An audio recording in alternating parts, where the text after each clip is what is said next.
What's up guys, Chaos Shinobi here. This is What If Naruto Was a Senju. Summary: Naruto, abandoned by his parents for a prophecy, was left to the mercy of the village.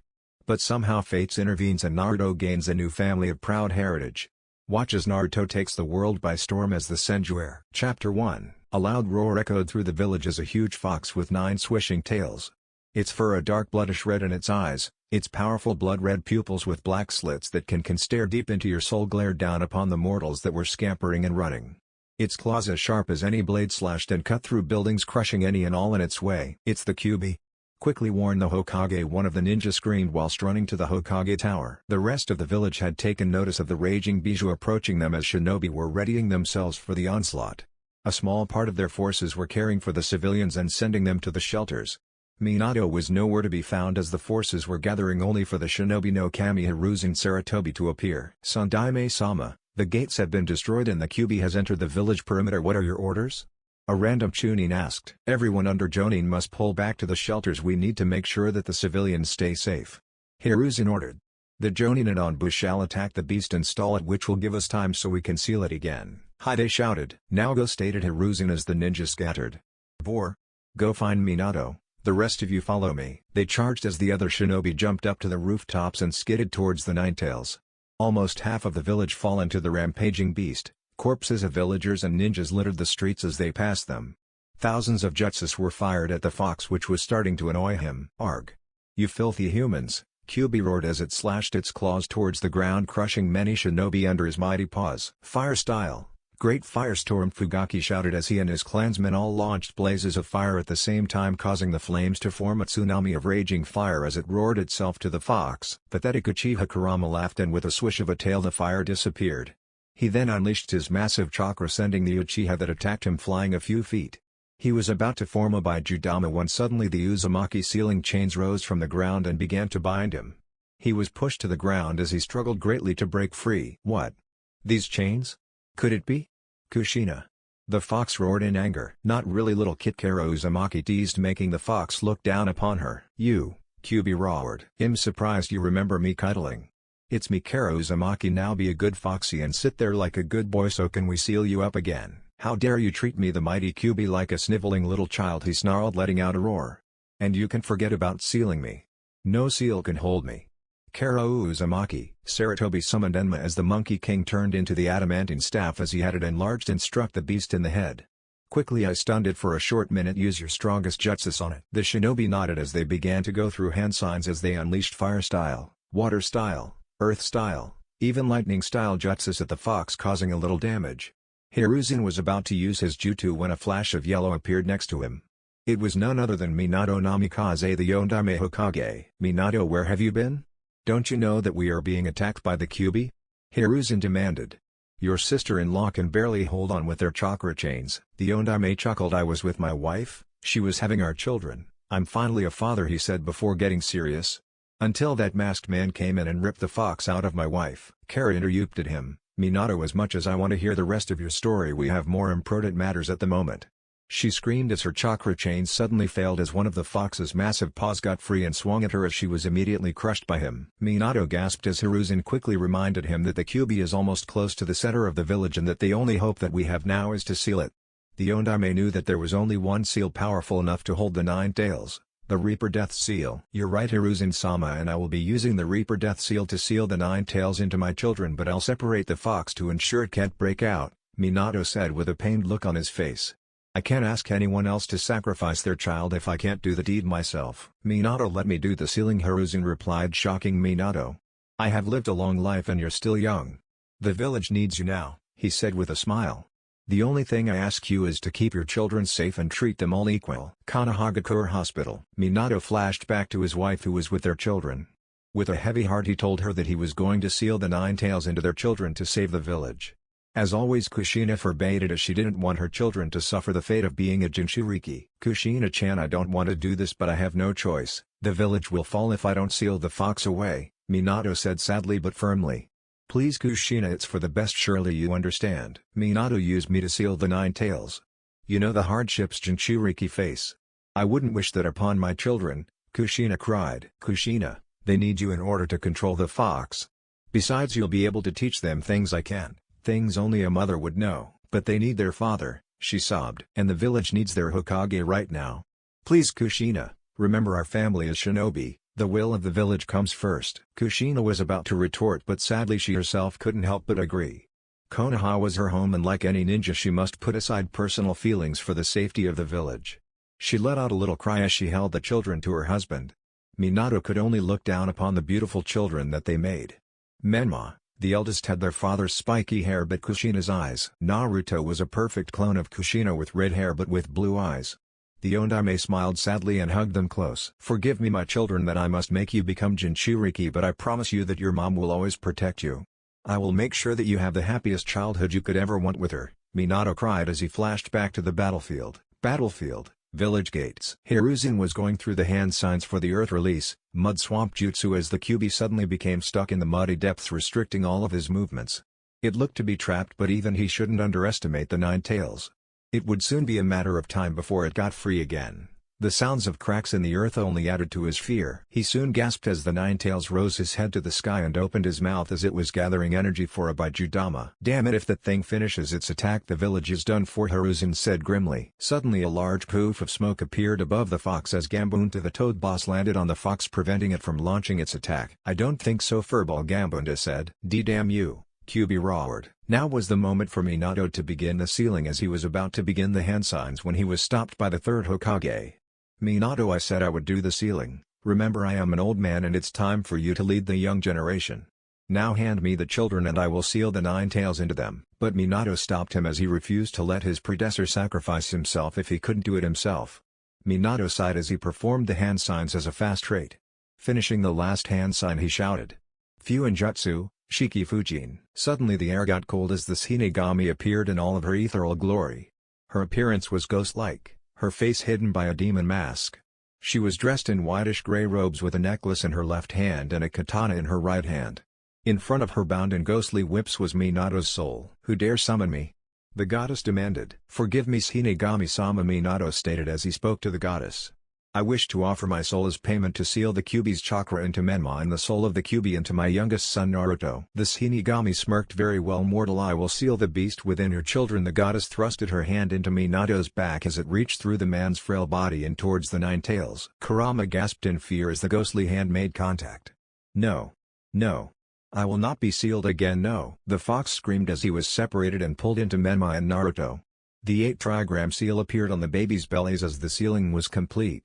However, the Shinigami noticed something strange about Naruto as she saw future events and it brought a smile, a dark evil smile upon her face. You are the one, Naruto, I can tell you are a special boy, and you can be the one that will save and change her for the better. She smiled gazing down upon the sleeping red-haired baby as she raised her arm up to the moon as an orb flew into her open palm. She then placed the orb within Naruto as Naruto's chakra color went from blue to white. Good luck, little one, I have sealed Kaguya's power within you. I know you'll use it wisely and change the world. The goddess then turned towards the Ondaime as she grinned a bit, which frightened him. I won't be taking your soul, mortal. What? Minato said shockingly. He couldn't believe that he was being spared. But he felt there was some kind of catch. I'll get your soul one day and I am a very patient woman, she laughed darkly, making Minato shiver. But don't make me regret sparing your life. This is a one-time deal, but don't take my decision as an act of mercy. She snarled as she vanished. Minato sighed a sigh of relief as he picked up his children and flashed back to his wife. The village was saved thanks to the noble sacrifice of Minato. The following day of the attack, Minato announced to the village of the noble sacrifice he performed to save the village. My people of Konohagakure, Minato announced. Today our village suffered a major blow from the attack of the Kyuubi no Kitsune. We lost many loved ones who gave their lives to help us defeat it. Today we honor their sacrifice, especially my sister-in-law Kara Uzumaki. It was thanks to her bloodline and her Fuinjutsu skills that we were able to contain it. So the Kyuubi is gone for good? A villager asked. Yes, I was able to summon the Shinigami herself to help me defeat the Kyuubi. But since the fox is pure chakra, I had no other option but to seal it away into my son. He and his wife then held up their 2 sons to the village.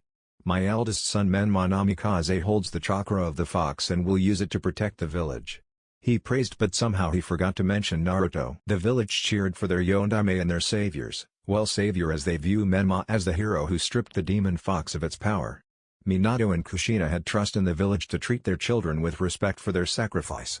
However, nobody took notice of Naruto, who was consumed by strange white chakra. Minato knew that his children was going to be happy and he was going to ensure that happened. A burial was held to honor those who lost their lives in their fight with the Kyuubi. Among them was Kara Uzumaki, the older sister of Kushina. She was one of the village's greatest seal masters. Her skills in the art gave rise to future seal masters. Kushina was heartbroken when she heard her sister died to save the village. She vowed to raise her children to be like their aunt and teach them what it means to be a real Uzumaki. However, that wasn't to be, as Jiraiya had arrived at his office that afternoon telling him about a prophecy that talked about his children. A child will be born from the mighty tree. He will have powers of ancients long forgotten. With power of the divine beast he will save the world or become its destruction. If shrouded in darkness, the child of prophecy will bring death to all in its path. If shrouded in love and light, the child will bring the cycle of hatred to an end. He will bear the line of the moon and will use its power to bring peace. Upon hearing that, Jiraiya told his student that he believed that it was Menma, since he held the Nine Tails chakra, along with the fact that the fox was a divine beast whose powers were of ancient descent. It was then decided that they will leave the village to train their eldest to control the fox's power, but it also meant that they had to leave their son Naruto behind. They called Lord Hiruzen to his office to discuss their plan. Hiruzen answered their call with Orochimaru at his side. "Yes, Minato?" Hiruzen asked. "You summoned me for something?" "Yes, Hiruzen, I have summoned you here to retake the mantle of Hokage for a while." "Why?" The aged Hokage wondered.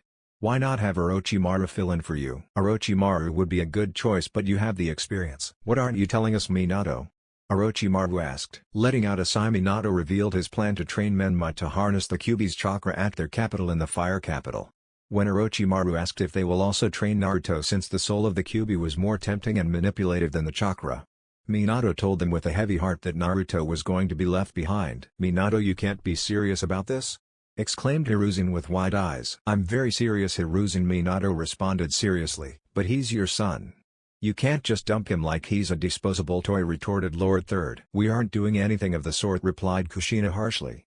She thought that the third Hokage would understand their reasons for doing this. "Doesn't seem like it," Orochimaru scoffed while holding Naruto in his arms. "Menma needs training in order to gain control of Kyuubi's chakra.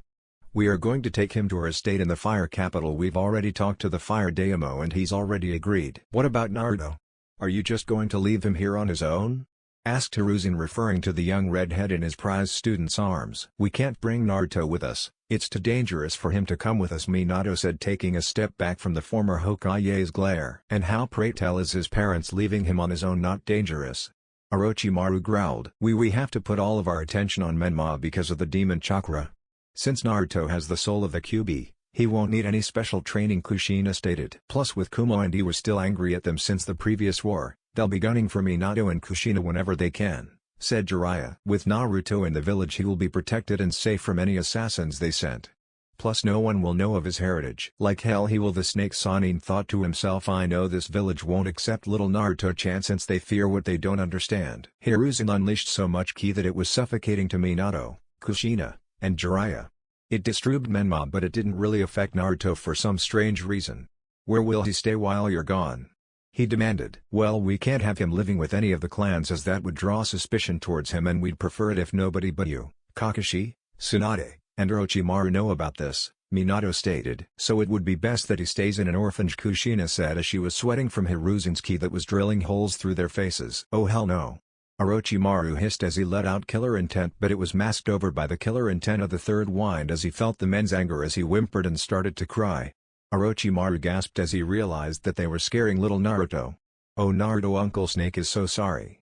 We were just a little mad at your parents, we're sorry." "An orphanage? You want your little boy to grow up in an orphanage?" Hiruzen growled, not liking this one bit. "It's perfectly safe. It won't draw any suspicion, and when you tell everyone that Naruto has the soul of the Kyuubi, he will be declared a hero among the populace. We'll train Menma until he turns 13. We will come back to be with Naruto," Minato said. Jiraiya nodded in agreement with his student. "I'll drop in here and now to check up on Naruto." The Toad Sage couldn't stay in the village for long as he had to help Minato and Kushina train their eldest Menma, who he believed was the child of prophecy. Tsunade was going with him as she was the children's personal doctor to ensure that they won't get injured anytime soon. She was after all their grandmother. That's right, Tsunade had a one-night stand with a man named Hans Namikaze and ended up pregnant with Minato. She cared for her son like any mother would, and she was going to be there to take care of her grandchildren.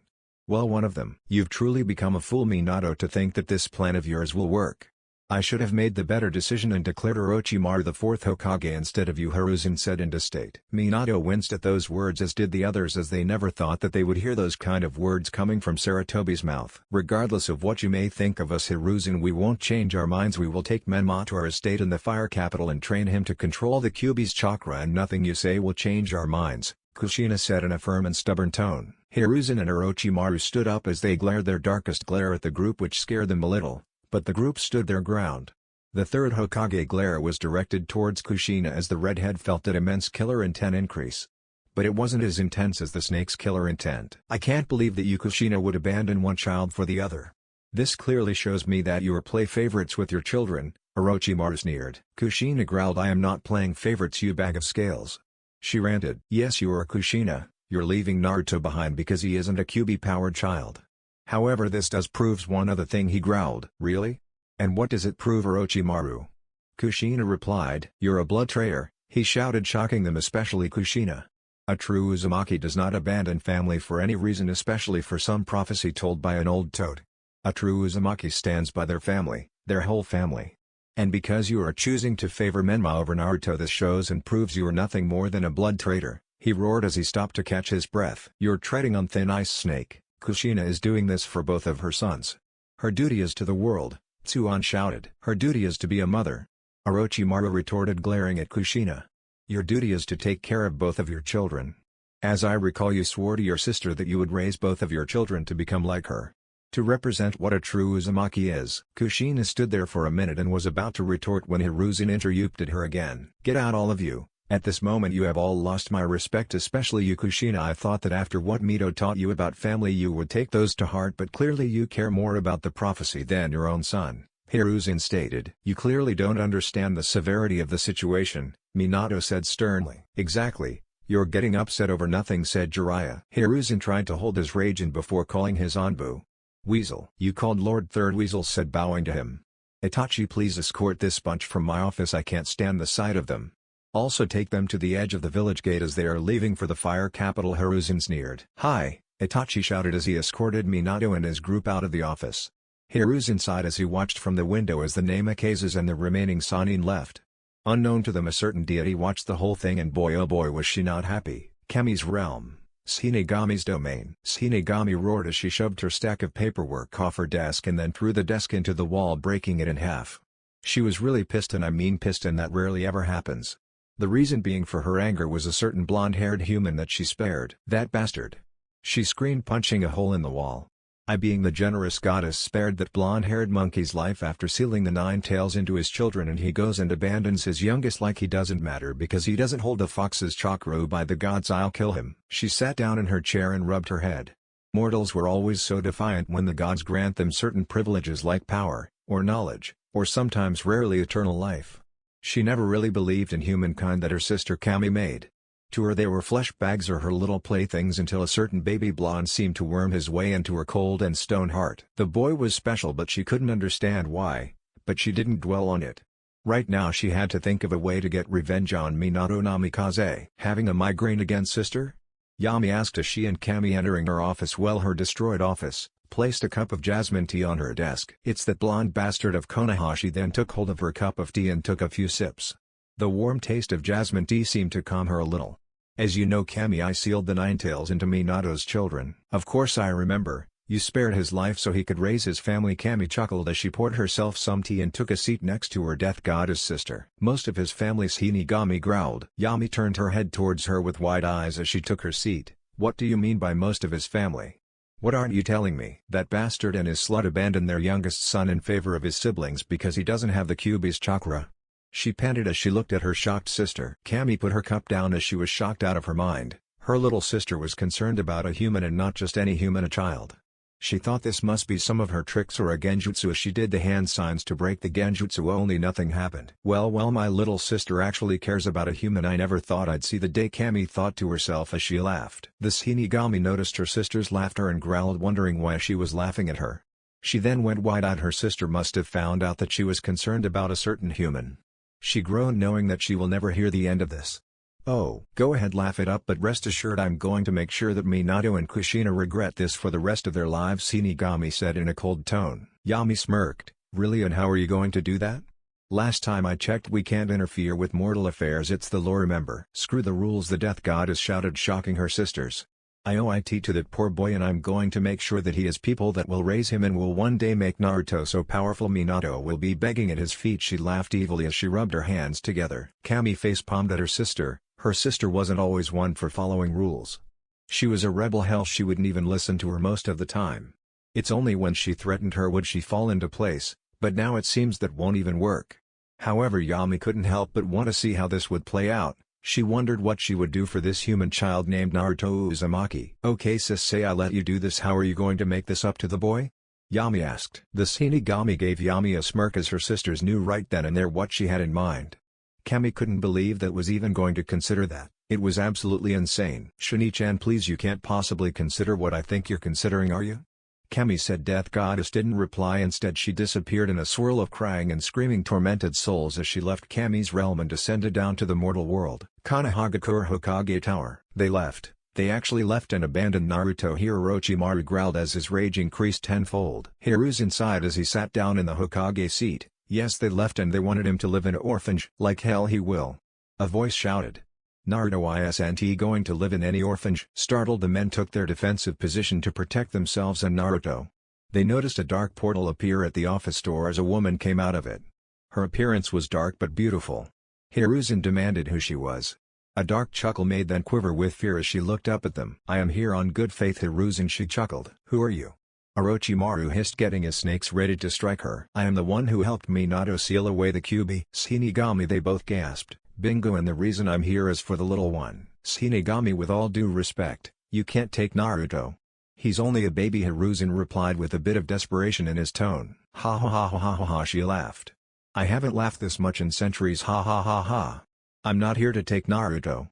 I'm here to make up for what his parents did. Please tell me you'll devour their souls, the snake Sanin begged. Ha ha ha ha, maybe, but no, the goddess chuckled. What I am going to do is give Naruto a new set of parents. Ones that will show him good morals and raise him to be a proper shinobi. After all, he is the prophecy child. What? The men shouted. Naruto is the chosen one? Yes, he is. Now on to business. I'm going to return 2 people from the dead and restore them to their youth. They will become Naruto's new parents, and not only that, they will change the way of the village and bring back the true will of fire. Who are these people you're going to resurrect? Hiruzen asked. Hashirama Senju and Minato Uzumaki. She answered. Hiruzen froze in shock. The Shinigami was going to bring back the first Hokage of the Hidden Leaf and the greatest seal mistress in Konoha back to life. Many thoughts were blowing through his mind like a wild storm. He was debating on whether or not this was the answer. One part of him told him to leave his sensei and his wife to rest in peace as they did their job, but the other part of him believed that having Hashirama back would set the village back on the right path, plus Hiruzen could finally retire. After all, Hashirama died young, so he was sure he could handle being Hokage again. Plus this would be a good upbringing for Naruto. I believe it's a good idea, said Orochimaru, shocking his sensei. What are you saying, Orochimaru? Hiruzen asked. What I mean, sensei, is that Hashirama and Minato would be the perfect role models for him. Especially since this will be a shocker when Suand and the others come back. The Sannin smirked. Well? The Shinigami asked impatiently. What do you say? Hiruzen sighed. I can't believe I'm saying this, but I agree with Orochimaru. Having them back would greatly benefit not only the village, but Naruto as well. But may I ask, Shinigami-sama, why are you doing this? I owe it to the boy, she answered. Wow, who knew you had a heart? Orochimaru chuckled. Don't push it, snake. She snarled. Well, I still agree it's a good idea, Hiruzen smiled. A wise choice. Now let's get started, she laughed as she clapped her hands together. Time to work some necromancy. She conjured up shadows as she gripped her scepter and a large pentagram appeared on the floor. The floor broke apart as many souls were wailing from the underworld. The skies opened up as well as Hiruzen could see a blinding white light. I call to you from the land you were torn, return to the world from where you were born. Arise, Hashirama Senju and Minato Uzumaki. The office shook as the Hokage and the Sannin held on to something and tried to shield Naruto from the ritual and its horrors. The graves of Hashirama and Minato exploded as the ritual took full effect and conjured up their souls. When the light died down, there they stood. Hashirama and Minato Senju Uzumaki in their youth. What's going on? Hashirama asked frantically. How are we back in Minato? He said, looking at his wife. You're young again. Minato looked herself over and looked into a nearby mirror and noticed her youthful appearance. She then looked back at her husband. So have you But I don't understand, why are we back in the land of the living in our youth? It's because of this Hinigami, Hiruzen said as they looked at him. Hiruzen, you're still the Hokage? Hashirama chuckled. Unfortunately, he sighed, smoking his pipe. Anyway, to answer your question, like my student said, this Hinigami herself brought you back. But why? Mito asked. Because of this special baby here, he said as Orochimaru introduced them to Naruto. This is Naruto Uzumaki Namikaze Senju, son of Minato Senju Namikaze, the Yondaime Hokage, and Kushina Uzumaki. Kushina? Well, so they finally tied the knot. Mito chuckled. Where are they? Well, that's the reason you were resurrected. You might want to sit down for this, Hiruzen said, motioning them to take a seat. They took their seat as Hiruzen explained the entire situation to them, from the Kyuubi attack to Minato and Kushina abandoning their youngest son so they could train their eldest child to control the Kyuubi's chakra. Upon finishing the story, Hiruzen got the response he was looking for. Hashirama was angry, no scratch, that pissed off at the disgraceful act committed by his great-grandson and granddaughter. But his anger wasn't even close to the rage Mito Senju was now radiating. Mito felt betrayed that Kushina would betray her teachings on family and what it meant to be an Uzumaki. To abandon one's own child was a sin to the Uzumaki clan, and those who committed this were greatly punished for it. Where are they now? Mito seethed. They are at the capital and won't be back till Naruto turns 13 years old. The snake replied. I see, she said coldly. May I hold him? She asked softly. Orochimaru nodded and placed Naruto in her arms. Mito and Hashirama could see many of the Senju and Uzumaki blood traits in him. From the Uzumaki red hair to the Senju chakra reserve and body structure. He was most certainly a powerful child, but what caught them off guard was the white chakra he had.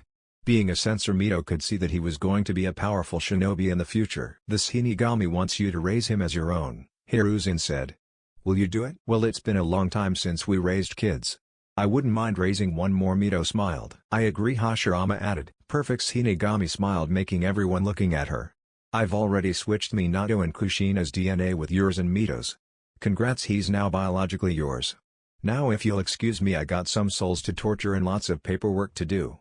She then vanished through the floor. Well, let me be the first to welcome you back, Sensei, Hiruzen smiled. And to take back the Hokage seat so I can retire. Hashirama chuckled as he agreed to take the seat back after he gets settled in with his wife and new son. Hiruzen got out the paperwork and filled it out. Mito and Hashirama renamed their son as Naruto Madara Uzumaki Senju, in honor of their old friend Madara Uchiha. After signing the documents, Hiruzen gave Hashirama the keys to the Senju compound. The Senju couple vanished from the office and took Naruto to his new home. The life of Naruto Senju begins. Hashirama and Mito arrived at the old Senju compound. It was just like they remembered it, a large complex with a main house, large gardens, training grounds, and beautiful forests. It brought back so many memories from the day Konohagakure was formed to the day they died. Looks like we're going to make new memories, Mito chuckled. Hashirama chuckled, kissing his wife's forehead. Let's get settled in. Heading into the compound, they reached the main house, which was a 4-story tall mansion with many rooms. It had a side building attached, which the Senju clan dojo, where future senjus were trained before they attended the academy. Going inside the main hall was as grand as the architecture. The Senju compound was an ancient cultural building since the Great Wars. Though it's gone through many renovations over the years, it was still a sight to behold. They entered the living room, which was small with couches and other pieces of furniture. They could take in the fresh new scents as Hashirama sat down in his favorite armchair that was still there after all these years. Mito darling, why don't you take Naruto up to his new bedroom? I'm sure the nursery is still there?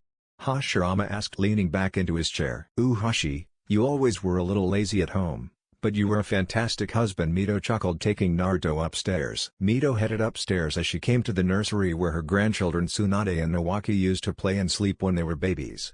She quickly lost her smile when she thought of Tsunade, who abandoned her youngest grandchild for her eldest one. She headed inside as the walls were painted to look like the forest. There were many child toys that she might have to replace with new and safer ones. She came to the crib that looked brand new. She guessed it must have been Minato's old crib. She looked down at her new child and smiled as the baby was sound asleep in her arms. Ooh Naruto, you're going to love it here. Your father and I will make sure you grow up loved and strong. After all, we Uzumaki stick together and we always put family first. Naruto yawned as Mito placed him in his crib and placed the blanket over him. She gave him a kiss on his forehead and smiled down at him. She then hummed a little tune as she began to sing him a lullaby. Luli, luli, luli, lile luli. Luli, Lulilale. Lay down your head and I'll sing you a lullaby. Back to the years of Lulilale. And I'll sing you to sleep and I'll sing you tomorrow. Bless you with love for the road that you go. May you sail far to the far fields of fortune, with diamonds and pearls at your head and your feet. And may you need never to banish misfortune. May you find kindness in all that you meet. May there always be angels to watch over you, to guide you each step of the way, to guard you and keep you safe from all harm. Luli, Luli, Lale. May you bring love and may you bring happiness. Be loved in return to the end of your days. Now fall off to sleep. I'm not meaning to keep you. I'll just sit for a while and sing Luli, Lale. May there always be angels to watch over you, to guide you each step of the way, to guard you and keep you safe from all harm. Luli, Luli, Lale. Luli, Luli, Lale. Luli, Luli, Luli, Lale. Luli, Luli, Luli Lale. Luli, Luli, Luli Lale. Luli, Luli, Luli Lale. Luli, Lale. She smiled as Naruto snored quietly as he looked so serene when he's fast asleep. Mita leaned down gently to kiss his forehead again. I love you my son, she whispered before leaving the nursery to join her husband in the living room. How is Naruto? Hashirama asked Mito. Naruto is sleeping soundly my dear. Mito smiled. Wonderful, now that we've gotten settled in, it's time for me to greet Hiruzen to discuss the future of the village. According to the details supplied to him by his old student after they were resurrected, the civilian council had gotten out of hand. They meddled in the affairs of the shinobi which they had no say in. He should have listened to his brother and not given the civilian council some much leeway. Well, that all stops now. Will you accompany me, dear? Of course Hashirama, just let me do one thing, Mito said, creating a blood clone. You stay here and guard Naruto, she ordered her clone. Of course the clone replied. Hashirama took her hand as he shushined them to the Hokage's office. Kanahagakure Village Market District. Since the attack of the Kyuubi yesterday, many of the shinobi and civilians that suffered the traumatic experience of the attack were slowly trying to move forward. They suffered many casualties and losses, including loved ones. Reconstruction of the village was underway as the reparations of the northern and eastern district sector of the village that suffered the most damage was almost complete. Everyone moved on and licked the wounds except for a few. Among those few was Kakashi Hitake, Minato's only surviving student. Kakashi Hitake, the copycat ninja who copied over 1,000 jutsus, a man who many called a hardcore strong-hearted ninja, was now drinking his anger and sake at the local bar. The man couldn't let go of the hate he felt when he discovered that his own sensei Minato Namikaze was abandoning his youngest son for his Jinchuriki child. Not only that, but Kushina, who always spoke proudly on how family is important and always sticks together, would suddenly abandon her child for a prophecy. I mean, she's an Uzumaki, for crying out loud. It made him sick to his stomach, and don't even get him started on the Sannin. But he was happy that Orochimaru didn't go with them. At least the snake had brains and a heart. Hitake-san, the bartender asked. Don't you think you had enough? I'll tell when I have enough, Kakashi ranted. Another one. The bartender immediately refilled his glass as Kakashi gouged it down in a single gulp. Kakashi's friends watched him in disappointment but sorrow. They knew that Kakashi took Minato's leaving and abandonment of his son hard. After all, Kakashi looked up to and admired his sensei, but now he wouldn't even speak of him. Hokage Tower, Hokage's office. In the Hokage's tower, Hiruzen was stuck doing what all Kage fear the most: paperwork. That's right, paperwork. A Kage's worst nightmare. After the attack, he's gone through pile after pile after pile. Curse you, Minato, you leave the village but you don't give me the secret to defeat paperwork, he groaned as he scanned through the papers. Many of the papers were from the civilian council that demanded lots of money to repair their homes and businesses that were destroyed in the attack. Hiruzen sighed as he leaned back into his chair and smoked his pipe. The civilian council had been a pain in ass ever since he took the mantle of Hokage. He still couldn't believe his sensei Hashirama gave them a say in shinobi affairs, which was a mistake as the civilians grew arrogant and began to abuse their authority. But he hoped when Hashirama retakes the mantle he will be able to set things straight. I'm getting too old for this, the professor said, smoking his pipe as he went over the reports of the damage. Bear, he yelled. Bear-masked Anbu knelt before him. Hi son, Daime-sama, the Anbu stated. Give me the full situation report. The number of casualties of both civilians and shinobi. Hiruzen ordered. Hokage-sama, shinobi casualties have estimated to 1,000 shinobi along with 150 Anbu dead, and the number is still rising. We haven't cleared all of the debris of the northern and eastern sector, so we aren't really sure. However, the civilian casualties have reached to 1,500 dead and many in critical condition. Bear finished. Very well, thank you for the report, Bear. You are dismissed. Leave the report here on my desk and return to your duties, Hiruzen commanded. With your leave, Hokage-sama, said Bear as he flickered away. Arg. Just when I'm finally ready to retire, Kemi herself decides to fuck it up and now I have to deal with more paperwork, he groaned as rubbed his temples. Why does Kami hates me? After 10 minutes Hiruzen had finally finished up the remaining paperwork that was the death of him for years. He was glad to finally be rid of it. The only thing left to do now was to make his sensei the new Hokage and finally retire to live out the remainder of his years as he wants. He got up from his seat and cleaned off his desk, and started to smoke his pipe when Hashirama appeared. Still smoking? Hiruzen, those things can kill you, you know. Hashirama chuckled. When you're as old as I am, sensei, you realize that sometimes a smoke can make any stressful day a relief. He sighed, taking a puff. So I take it you're ready to retire for the day? Hashirama asked him. Yes sensei, he groaned. Now I can finally retire. Lord Third took off his hat and robes and presented them to Hashirama. Lord First took them with great pride like he did over 100 years ago. Placing the robes on, he straightened and tightened the knots. He then placed the hat atop his head as Hiruzen welcomed him back as the Hokage. Mito also congratulated her husband. A knock at the door as an Anbu spoke from outside the office. Lord Third, the council has requested your presence, the Anbu dear said. Tell them I'll be right there, Hiruzen replied, waiting till the Anbu left. Well sensei, it's time to reveal your existence to the council. Indeed, it's also time for the village to go through drastic changes, Hashirama stated coldly. Lord Third and Lady Mito nodded as they left the office and followed Hashirama to the council chambers to discuss the future of the leaf and to knock some people down a peg. Council chambers. Hiruzen and company stood before the door that led to the council meeting. Lord Third had been notified that everyone else had already arrived. But as he stood before it, he couldn't help but feel a slight unsettled, as if something big was going to conspire. Boy oh boy, was he in for a surprise. He could already hear soft chatter and discussions going on. Praying to the gods that were listening, he pushed open the door and swept into the room. Lord Third took his seat at the head of the table and then surveyed the council. The council was split into three parts: the Shinobi Council, which consisted of the clan heads of the Hyuga, Aburame, Inuzuka, Akimichi, Nara, Kurama, Uchiha, Sarutobi, and the Nara clan minus the Senju, Uzumaki, and Namikaze seats that were still empty. But not for long. The Civilian Council that handles civilian and financial affairs like stocks and trades, and finally the Elder Council, which consisted of the Hokage's advisors Homura, Koharu, and the old warhawk Danzo. Order! I call this meeting to order, shouted Hiruzen. Hokage-sama, where is Minato? Hiyashi asked. Shouldn't he be here? Following his battle with the Kyuubi, Minato managed to defeat the beast with a SS rank Fuinjutsu called the Shiki Fujin. With it he was able to summon the goddess of death herself and had sealed the Nine Tails away into his children Menma and Naruto. The Hokage explained.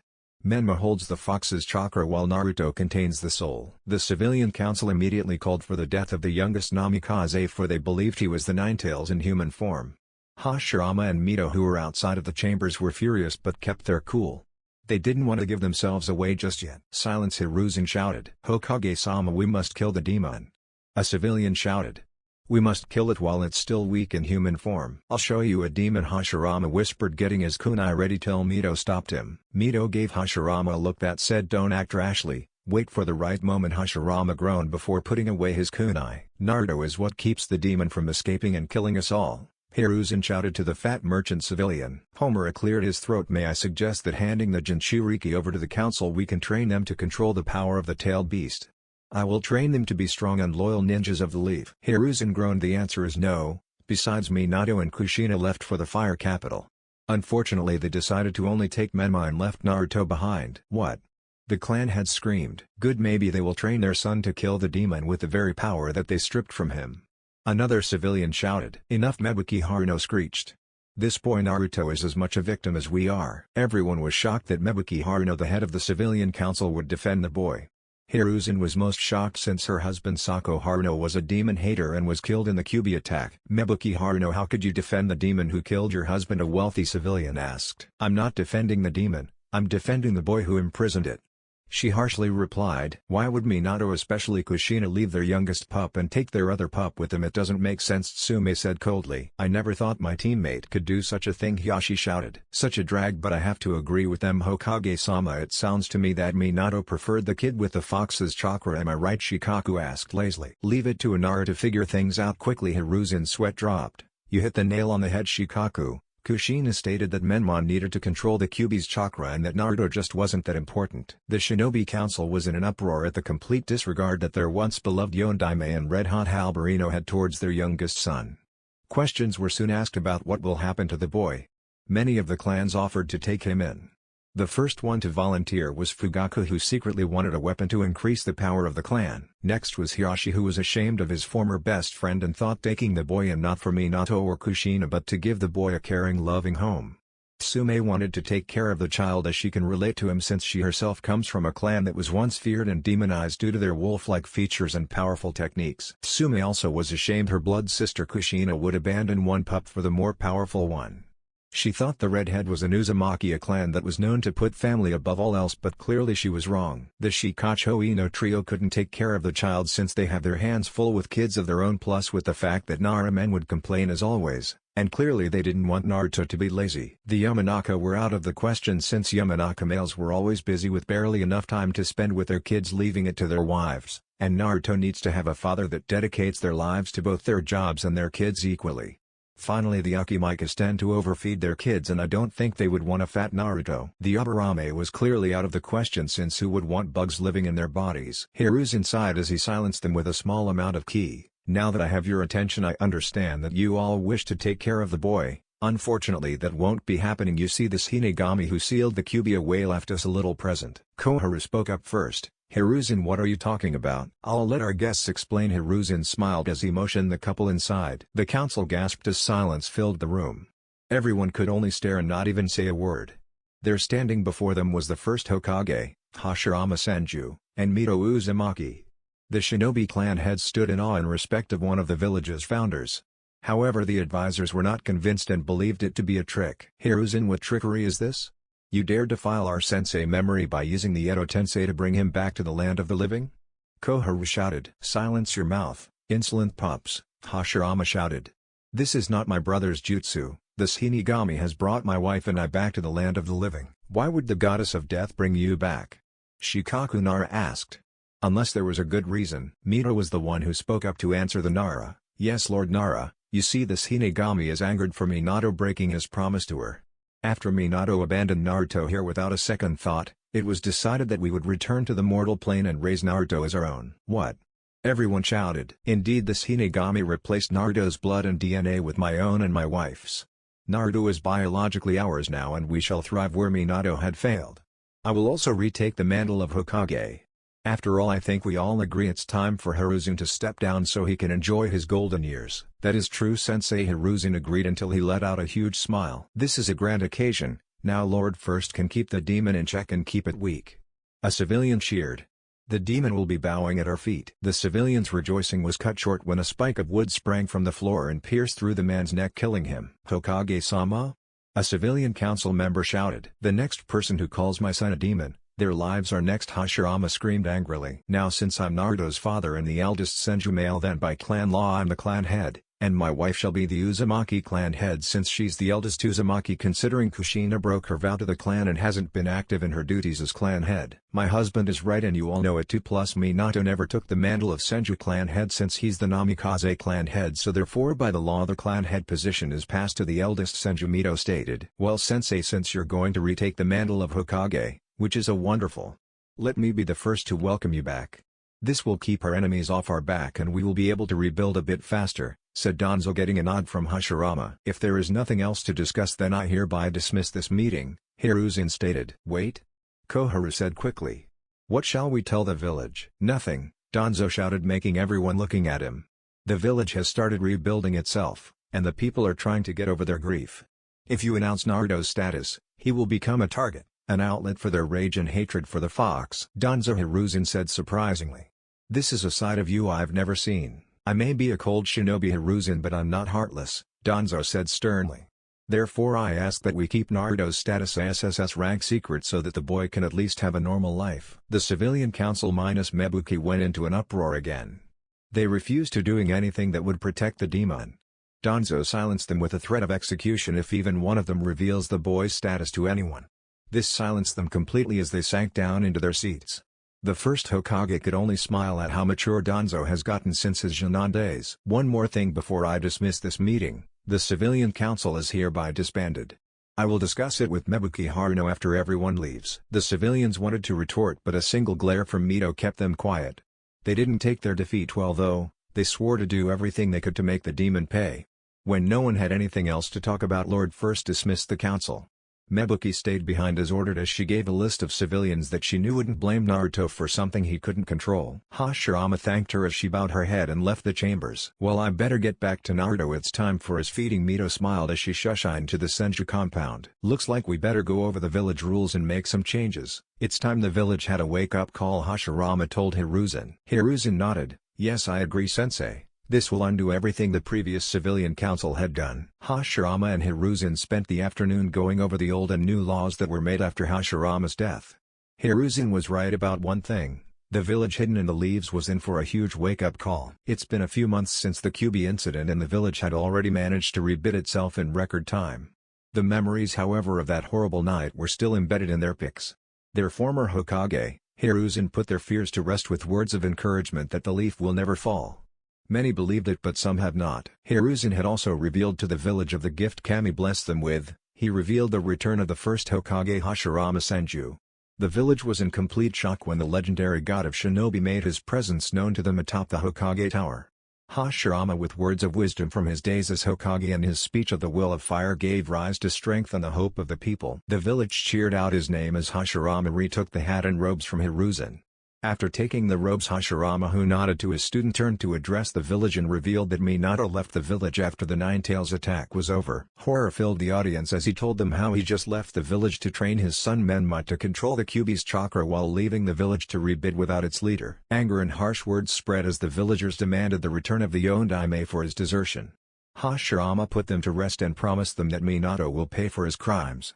Kakashi approached the Shodaime and asked if they could be allowed one piece of revenge, no matter how small. "You're Kakashi Hitake, Minato's prize student. What do you have in mind?" Hashirama asked. Kakashi Hitake walked past him and stood before the Hokage mountain and pointed to Minato's stone face. "Minato deserted us. He abandoned his child because of a prophecy. He left us when we were still rebuilding. He believed a prophecy was more important than taking care of our village," Kakashi scoffed. Kakashi thought Kurenai might die. "I suggest we take the stone face down," Kakashi said, shocking everyone. "If Minato believed we were not good enough because of a prophecy, then he doesn't deserve to be Hokage." Hashirama looked at Hiruzen. "Hiruzen? Kakashi has a point. You once said, those who desert their comrades are trash, but those who desert the village are unforgivable. Minato chose to leave after the village was rebuilding itself.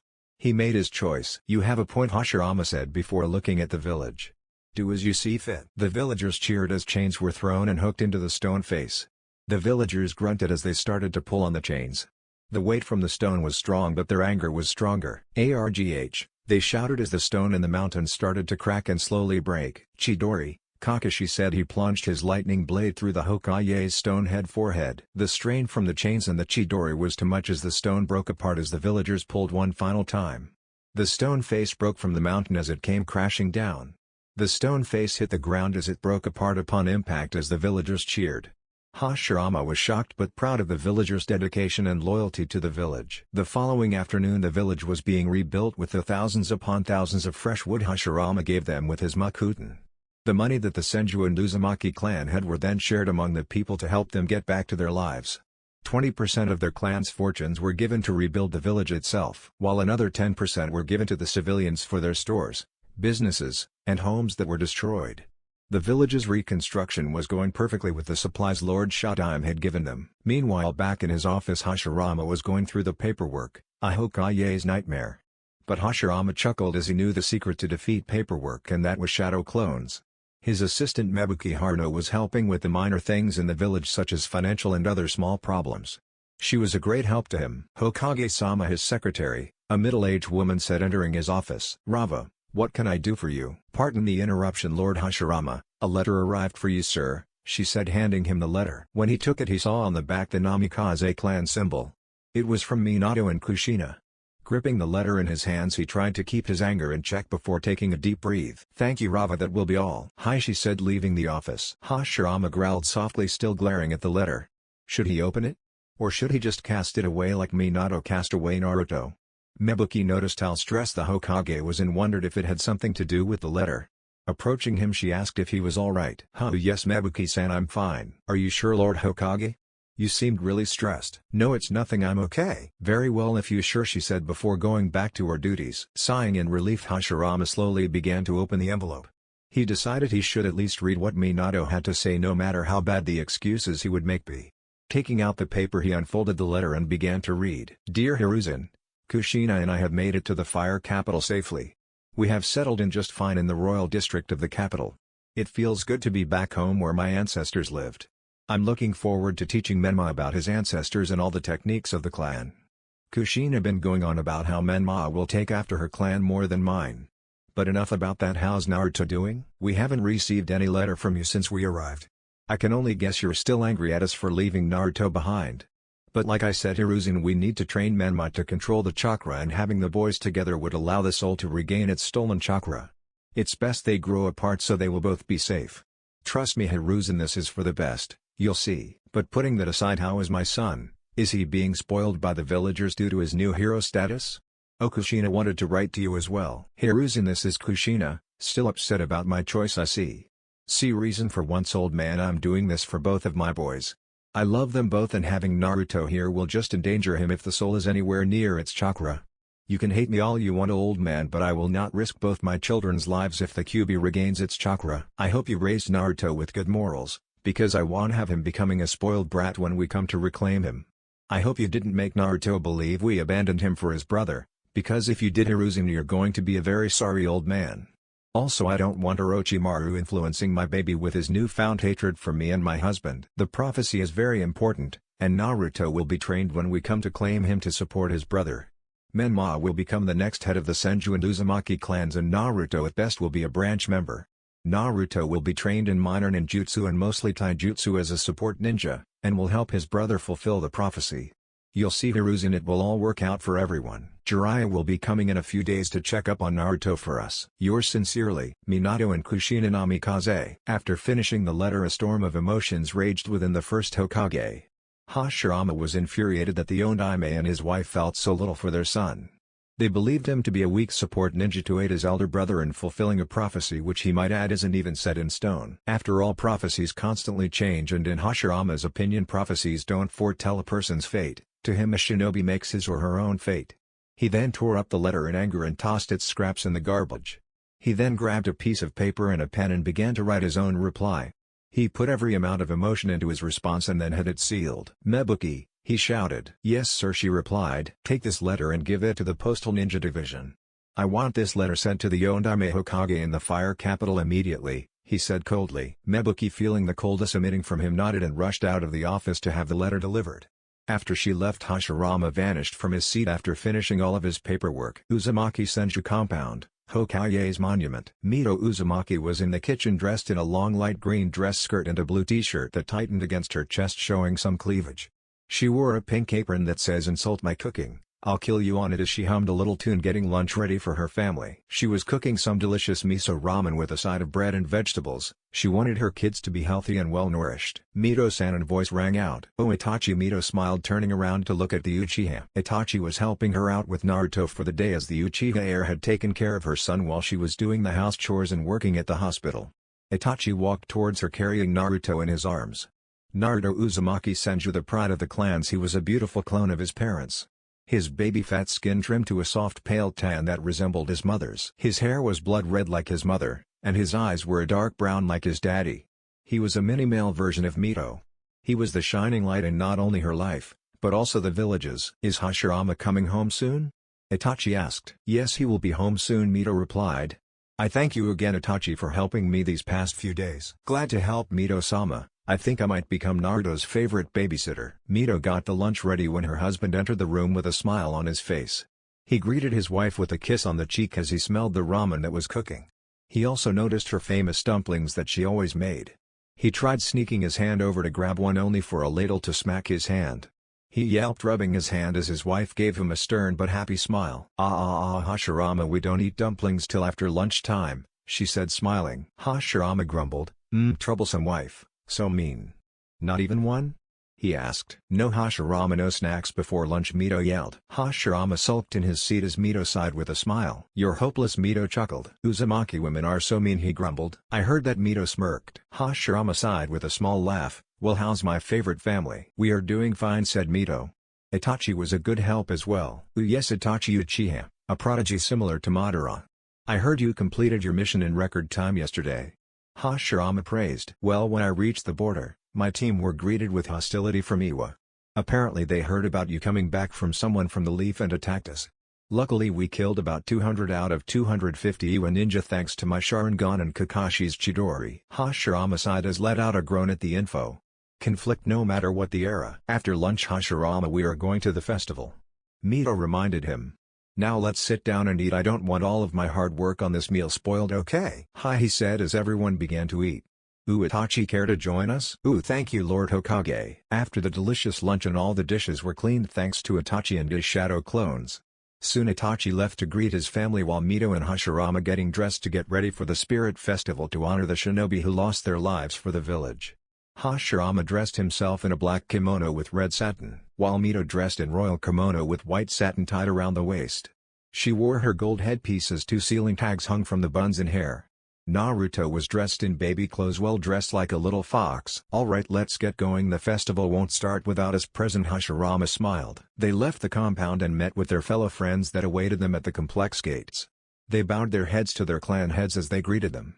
The entire family soon left to join in the festivities. Kanahagaku Central Sector. The festival was in full swing as the village square was decorated with lots of lights, lanterns, and lots of masks. Lots of food was prepared and the game stands were put up for the children.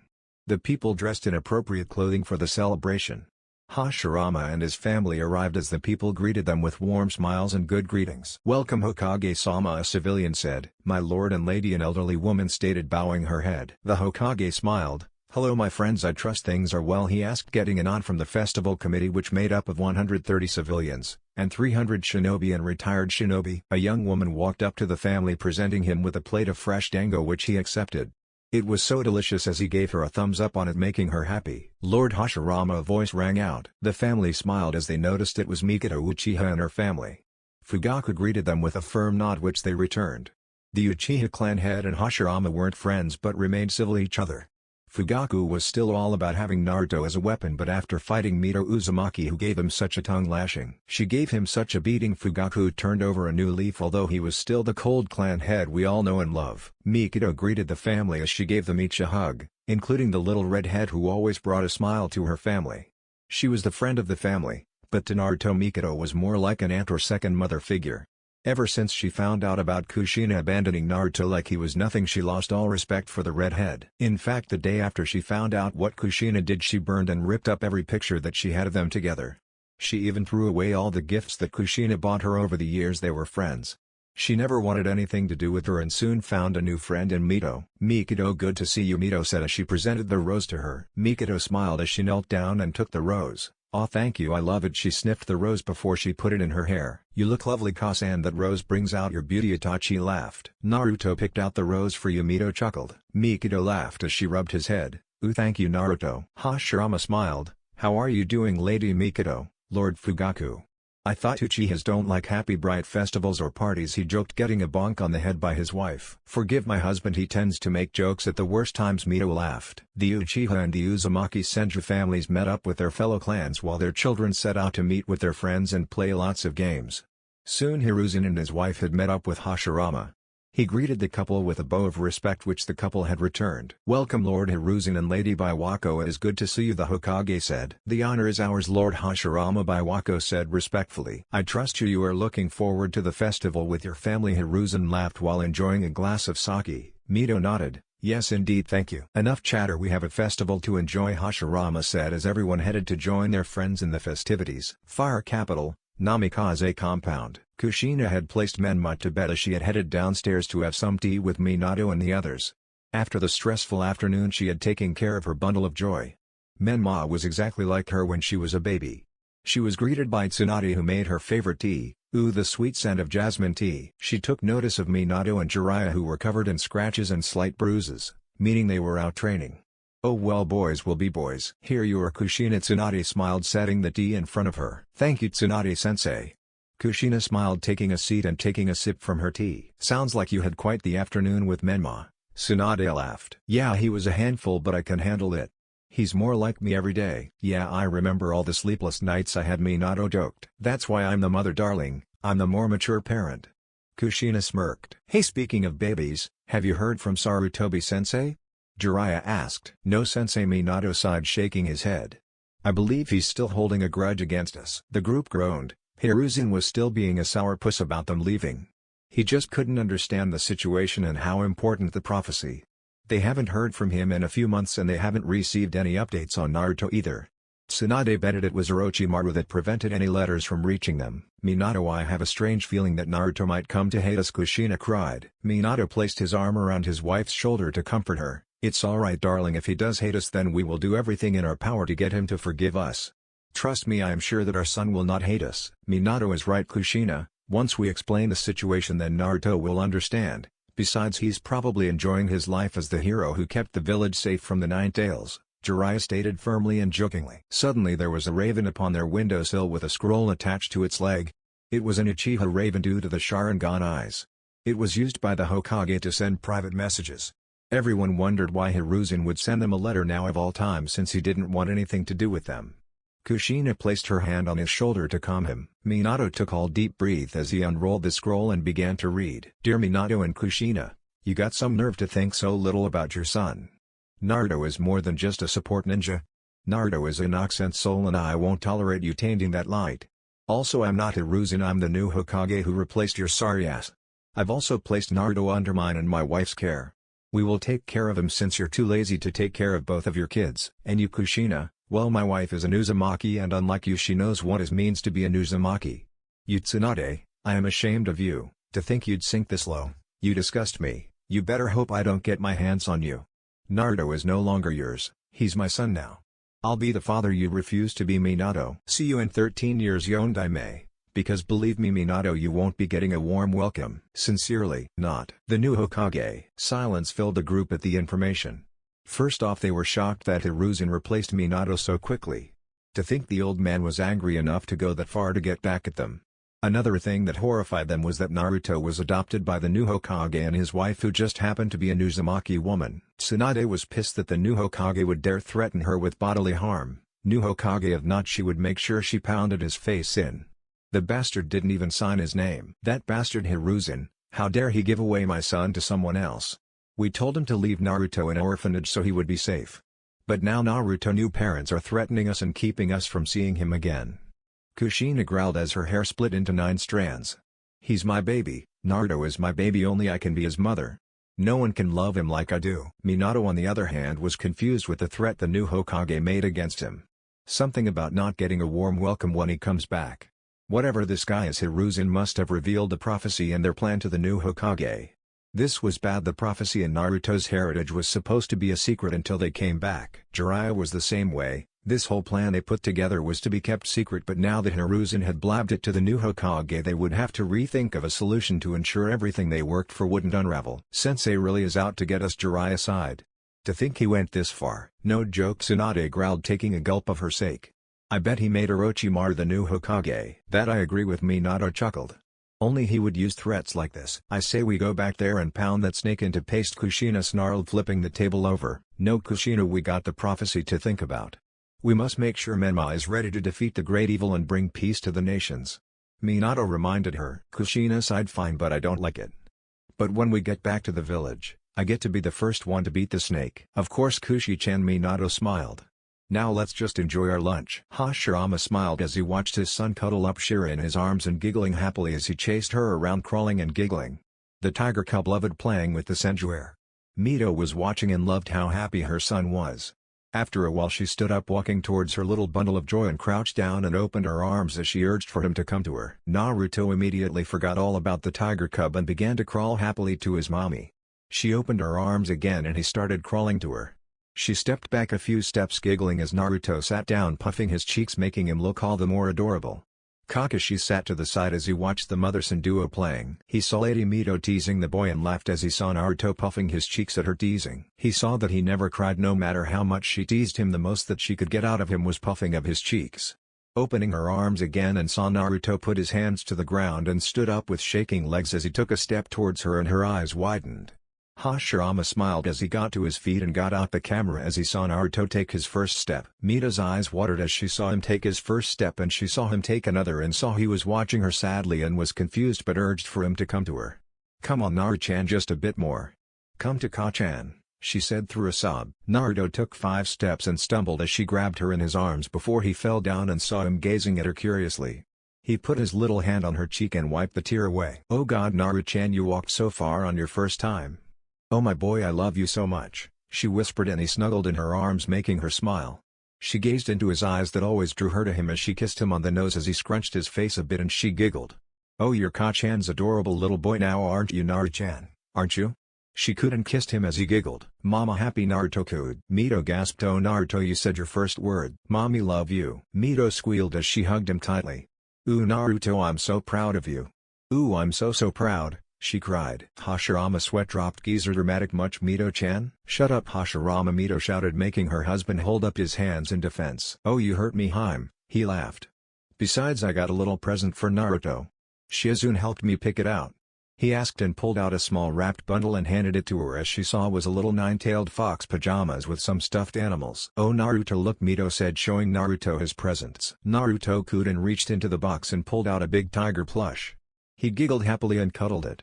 Mito smiled as she picked him up and headed to the porch for a drink with her husband. They had hot chocolate and enjoyed the serene silence until an Anbu appeared. Lord Hashirama, Jiraiya was spotted outside of the main gate. "He's demanding to see the Hokage and to check up on Naruto." "Kakashi come with me," Hashirama snarled standing up. "It's time we greet Jiraiya but I can't reveal myself yet so." Hashirama hedged into a young man in his late 20s with short brown hair and blue eyes. He wore a traditional black silk kimono with a white sash across his waist. "Hi Hokage-sama," Kakashi said following him. Mito clutched her baby to her chest protectively as she growled at the mention of Jiraiya. There was no way that she was going to allow that Dode Sage anywhere near her baby. Konoha village gates. Jiraiya arrived at the village gates after a few days' walk from the fire capital. He was on orders of his student to find out the identity of the new Hokage who had taken Naruto from him and Kushina. The news of Naruto being given to another family put a huge dent into the prophecy. According to the Toads, a few days after living in the fire capital, the Toads foresaw an event that would turn the tide of the world. The Toad Sage told them that if the Chosen One loses their other half he will fall into darkness. They believed that if Menma loses Naruto to another family then Menma would lose his other half of himself and fall to darkness. But what he didn't know what was the prophecy actually meant Kaguya and Naruto, since Kaguya became half of Naruto. Reaching the village gates he was greeted by the 2 Chunins. "Halt, who goes there?" "Jiraiya of the Sannin. I have come to see the new Hokage and to check up on Naruto." "Naruto-sama is fine Jiraiya." "Naruto-sama? Wow, the brat must really be enjoying his hero status, if this is how the village spoils him." "I'll take it from here gentlemen," a voice called out. Jiraiya and the Chunin guards turned to see the Hokage dressed in his robes with Kakashi at his side. "Lord Hokage," they saluted. At ease Hashirama smiled. Hashirama took one look at Jiraiya and tried to keep his anger in check.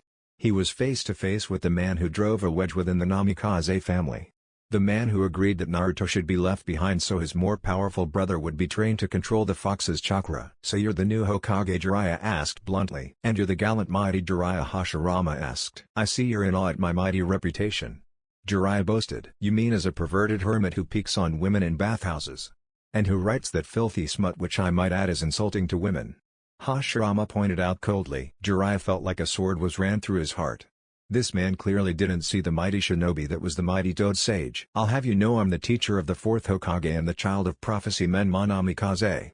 The sage praised. "You mean the bastard who abandoned our village when we were still weak after the Kyuubi attack?" The Hokage shouted. Minato had urgent business to take care of and he left Hiruzen sensei to take over until the business was finished. Jiraiya taking offense to the insult to his old student. "The rebuildment of our village was supposed to be Minato's business." Hashirama snarled back. "That blonde bastard was a coward. He fled instead of helping us in case another village attacks us." "Minato saved your sorry asses from the Nine Tails, something none of you could ever accomplish in your entire lives," Jiraiya retorted. "Minato-sensei was a coward and then abandoned one of his children because of a prophecy told by you and the old Toad Sage." Kakashi spoke out in a cold tone making Jiraiya flinch. Jiraiya gasped.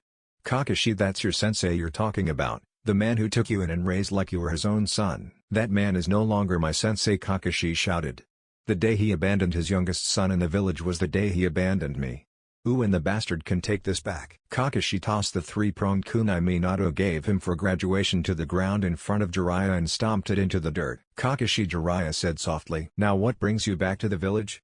The Hokage asked. I have come here to check up on Naruto for Minato and Kushina. Jiraiya replied. I am the boy's godfather after all. You are not going anywhere near my son, you filthy toad, Hashirama hissed. Your son?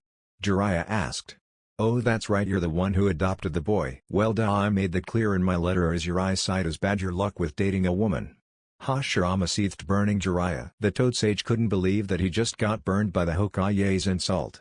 That man had a lot of nerve to talk to the great Jiraiya that way. I don't care who you are, but no one speaks to one of the Sannin that way. As I can tell, you are a first-time Hokage and your chakra level says you're at least Jonin level. I'm a Sannin and on a whole different level. Your arrogance speaks for itself. Kakashi scoffed. Here's what's going to happen, you're going to turn around and go back to the fire capital. Then you'll go back to your old student and his wife and tell them that if any of them try anything against me and my wife or take away Naruto, I will ensure that they are dealt with the harshest punishment known to man, along with a special session with Ibiki and Anko when they have a bad day. After Ibiki and Anko are demons when they work on a bad day, Hashirama shouted with fury in his dark cold ice tone. Who do you think you are? Jiraiya shouted. The Chunin were going to attack before Hashirama stopped them and glared at the arrogant toad sage. Not wanting to reveal his true form or name just yet, he decided to give him a fake name to use. My name is Maru Senju, Hashirama lied. Senju, you're a Senju? Yes, I am. Why did you think the scene just died out? Besides Tsunade and her family, yes I did. Well, now you know, and now you can go, Jiraiya. Kakashi escorted him out. Hi Lord Senju, Kakashi said before facing Jiraiya. Alright you old toad, come on. Kakashi, you can't blame your sensei for what happened, Jiraiya pleaded. Please see reason. We all saw reason and we have renounced Minato as our Hokage. What? What nonsense are you talking about? Jiraiya demanded. Take a look at the Hokage monument, Kakashi said, pointing towards the mountain. Gazing to the Hokage's mountain, he gasped as he noticed that Minato's stone face wasn't there. What happened to his student's stone face on the Hokage's monument? What happened to Minato's face on the Hokage's mountain? Jiraiya stuttered. The villagers tore it down. What? Why would they do that? What did Minato do to deserve this? He abandoned us and his son in our weakened state, Kakashi hissed. Now I'll escort you to the fire capital, but after that you're on your own. Jiraiya wasn't given another second to speak as the two Chunins joined Kakashi in escorting him to the fire capital. Hashirama sighed as he wiped his forehead. Damn, that was close. It's times like this I wish Madara was still here. Hashirama groaned as he left to go to the office to deal with the council, mostly the civilians. Ever since Hashirama replaced the old civilian council, the former members were using some of their former. They still had to make demands to make things better for the civilian portion of the village. Plus Homura and Koharu weren't making it any easier. Thankfully Danzo managed to keep his old teammates in line. As Hashirama walked down the street he passed Danzo. Make sure Jiraiya and his student don't plot anything behind my back. Have Root follow them, and if they prove a threat to my village or my son, kill them, Hashirama whispered. You don't even have to ask me twice, Sensei, Danzo replied as the two men continued on their way. Back with Kakashi and the Chunins, they escorted Jiraiya as far as they were allowed. Jiraiya told him he can get to the Namikaze compound in the fire capital from where they were. They just nodded and turned to head home. This was bad, so very bad, not only for the prophecy but also for Minato and his family. Since the reveal of Minato's stone face torn off the mountain and the village's doubt about their greatest Hokage, he needed to talk to Minato and somehow win back the praise of the people. Without a second more he dashed off towards the capital. Namikaze clan compound. Minato and Kushina were in their clan training ground as Kushin was training with her sensei Tsunade. The two women were fighting using their clan's taijutsu styles, the Whirlpool Storm style and the Senju Spirit Tiger style. Arg yelled Tsunade as Kushina landed a good kick to her midsection. You're still as strong as always. Kushina smiled as he panted. Thanks, sensei. I can see that despite your old age you're still as strong and hardcore as always. Minato was watching them harness their skills as he was going over training regiments for his son Menma when he reaches the age of 4. However, his mind was drifting off towards his other son Naruto, the boy he left behind. Ever since he received that letter from the new Hokage, Minato had lost some of his confidence, since losing his position of Hokage and his youngest at the same time was a low blow to his pride. Now that Naruto was now legally with new parents, he won't be able to help Menma like he was destined to do. This put their plans in a rut. The plan was to come back and bring Naruto back into the family and then make him the head of the Namikaze side branch. It was similar to the Hyuga's side branch, but unlike them they don't have a cage bird seal. Suddenly a medium-sized toad dropped down in the training grounds as Jiraiya dropped down from the back of the toad. Minato jumped up and rushed to greet his sensei. Jiraiya-sensei, welcome back. How was your trip to Konoha? Did you speak with the new Hokage and got to check up on Naruto? Yes, I met the Hokage and I found that he's a Senju like yourself and Tsunade. Another Senju? Tsuan gasped. Are you sure? Yes, he might be lying, but Kakashi confirmed it by calling him Lord Senju. How is Kakashi doing? Minato asking about his student. Kakashi believed you abandoned the village and he hates you for it. What? Minato and Kushina shouted. Yeah, he wanted you to have this, Jiraiya said, giving Minato his three-pronged kunai. Minato took the kunai in his shaking hands. His student hated him now? Was everyone he knew going to hate him now for trying to save the world from total destruction? Also Minato, that's not the worst of it, Jiraiya sighed. What's the worst of it then, you old pervert? Tsuan asked. The villagers tore down Minato's stone face from the Hokage's monument. The group's expression was filled with shock, horror, sadness, and betrayal. The villagers that Minato saved from the Nine Tails tore down his stone face off the monument. That meant they renounced him.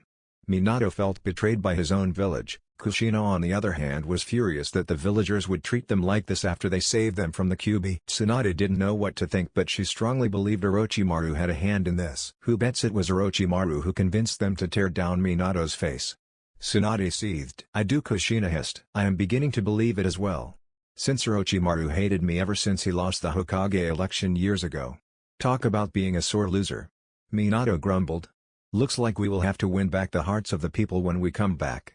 We can also get the daimyo involved, but I have a feeling we shouldn't, since Hiruzen and the new Hokage would persuade the daimyo to their side. Then what do we do? Kushina asked. We wait. Minato smiled. After 13 years they will all calm down and we can fix the situation when we come home. Because no matter how bad it is, I won't abandon my village. Spoken like a true shinobi, Minato, Jiraiya praised. I raised you with good morals. Indeed you did, Sensei, Minato chuckled. Indeed you did. Konoha. 5 years later. It was a bright morning in Konoha as the birds were singing and the sun was shining upon the Senju compound. Mito Senju was sleeping peacefully next to her husband as she felt a light tap on her cheek. She opened her eyes and saw her ball of sunshine wide awake and gazing at her brightly. He kissed her softly, making her smile as she wrapped her arms around him and rubbed his back. Morning, Ka-san. Naruto smiled, holding his big tiger plushie. Morning, little tiger. Mito yawned as she sat up and yawned. Today is the day I finally get to train to be a ninja, he said, jumping up and down in excitement. So Naru-chan is excited about his training now, isn't he? She asked softly, and he nodded in her neck, making her smile. She sat up and put him on her lap as she brushed his hair softly. So Ka-chan, what will you teach me today? He asked, and she smiled. Well, Naruto, your father and I are going to try and unlock your chakra, she said, and he nodded, beaming happily. That's the life energy that we use to do jutsu, isn't it, Ka-chan? He asked, and she giggled and nodded. Hi, you're a smart boy, Sochi. Today I'll tell you what chakra is and how to unlock and use it a bit. Mito smiled. But first your father needs to wake up first, she said, looking over at her sleeping husband. Hashirama snored loudly as Naruto jumped off his mom's lap and crawled on top of his dad and poked his cheek. Tosan, he whispered. Tosan, wake up, it's time to wake up. Hashirama grumbled as he put his pillow over his head, groaning. Naruto crawled closer as he pushed his little head under the pillow. Tosan, Naruto said as Hashirama woke up. Mito laughed as Hashirama pulled off his pillow and sat up. Rubbing his eyes, he noticed his 6-year-old son sitting on his lap. Chuckling, he picked him up and gave him a hug. Talk about a good wake-up call, he chuckled. Sorry daddy, but mommy said you must never oversleep, especially if you're the Hokage. Naruto chuckled. You are more like your mother every day, said Hashirama. Mito laughed as she dressed in her clothes and picked Naruto up and went towards the kitchen and prepared breakfast for them. Saying their thanks, they dug in as Naruto loved his mother's cooking. Mito was a great cook, much better than her husband. The last time Hashirama cooked it wasn't exactly good. Edible but not that good. So Naruto, any plans after your training today? Mito asked. I'm going to visit Sasuke, he and I are going to hang out today.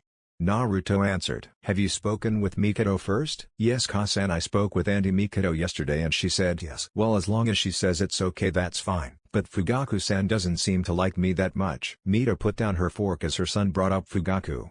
What did the Uchiha team do now? She knew that Fugaku had to pull up his ass, knowing his arrogance and his superiority complex should be considered a bloodline since he's a master at having a godlike complex. What did that Torag do now? Mito asked. When I went to see Sasuke to hang out with him, Fugaku said that Sasuke was busy and didn't have time for Senju scum. He then kicked me out of the compound and slammed the door in my face. Mito slammed her hands on the table, rattling the silverware. Hashirama took notice of his wife's expression. He noticed her mouth was curling into a snarl. He knew Fugaku was a taboo in her house and any mention of him was enough to piss her off. "Did he hurt you?" Mito said with a soft growl. Naruto gulped, seeing his mom this angry. He held his tiger plush in front of his face to hide himself from his mom's angry look. "He only pushed me, mommy," he said. The sound of a chair being knocked over was heard as Hashirama called out to his wife, who was heading towards the door. Mito ignored her husband's shouts for her to come back. The angry Uzumaki matriarch slammed the door shut and was now on her vengeful way to the Uchiha compound. "Mommy is scary," Naruto shivered. "Yes, she is, Sochi. Let this be a lesson to you and me. Never anger your mom." He then took him to the old Senju grounds and sat under a tree as his son sat down cross-legged beside him. "Alright son, now I'll explain you the theory of chakra. Listen to everything carefully and ask me whatever you don't understand, alright?" he asked. "Yes father," he nodded, giving his dad his full attention. "Alright Naruto, chakra is the primary source of energy used by shinobi to enhance their skills. It consists of two halves, spiritual and physical energy, right?" Naruto pointed out. "Exactly. For a 6-year-old you're quite smart." Hashirama complimented. "Spiritual energy consists of our yin chakra, which is the power of the mind and of one's essence. It is developed through amassing knowledge over the years and can be increased through studying, concentrating and meditating, and builds up with experience." He explained, pausing to see if Naruto understood everything and got a nod in return. "Physical energy is the yang chakra, which is the power of one's body and the physical essence. It is developed through intense training of the body and can be increased with the increase in one's stamina and other physical traits. Then when the two energies are together, chakra is formed." Naruto cheered. "Right og son, they can be used separately too, but the skill and control required to use even one of them separately is beyond what most shinobi can use." "I understand dad." "Alright then, now we will try and unlock your chakra Naruto," he said as Naruto grinned foxily in excitement, making him smile. "Relax your body and close your eyes. Keep your focus on yourself and nothing else and try and find a warm pool near your tummy, alright?" Naruto nodded, doing as his father told him, and sat like that for half an hour meditating. He tried to connect into his spiritual and physical energy. He knew not many could unlock it on their first try, but Naruto wouldn't give up. He opened his eyes and looked up as Hashirama patted his head. "It's alright Naruto-chan, rarely anyone gets their chakra unlocked on their first try. Try it again, alright?" he said, and Naruto smiled back. "Oh, I got to head to the office. We can continue the lesson later when I get back or when your mom gets back." "Okay To-san, I'll stay here and continue to try and unlock my chakra." "Alright, don't strain yourself and I'll send for Shizune to look after you and then take you to the Uchihas to see Sasuke." He kissed his forehead and left for the Hokage's office. Naruto took a small breath and closed his eyes and focused on his inner spirit. The chakra within his body was moving within his chakra network as the white chakra was trying to break through his chakra paths and chakra gates. His blue chakra, or his physical part of his chakra, was fighting against the white chakra, which was full of spiritual energy.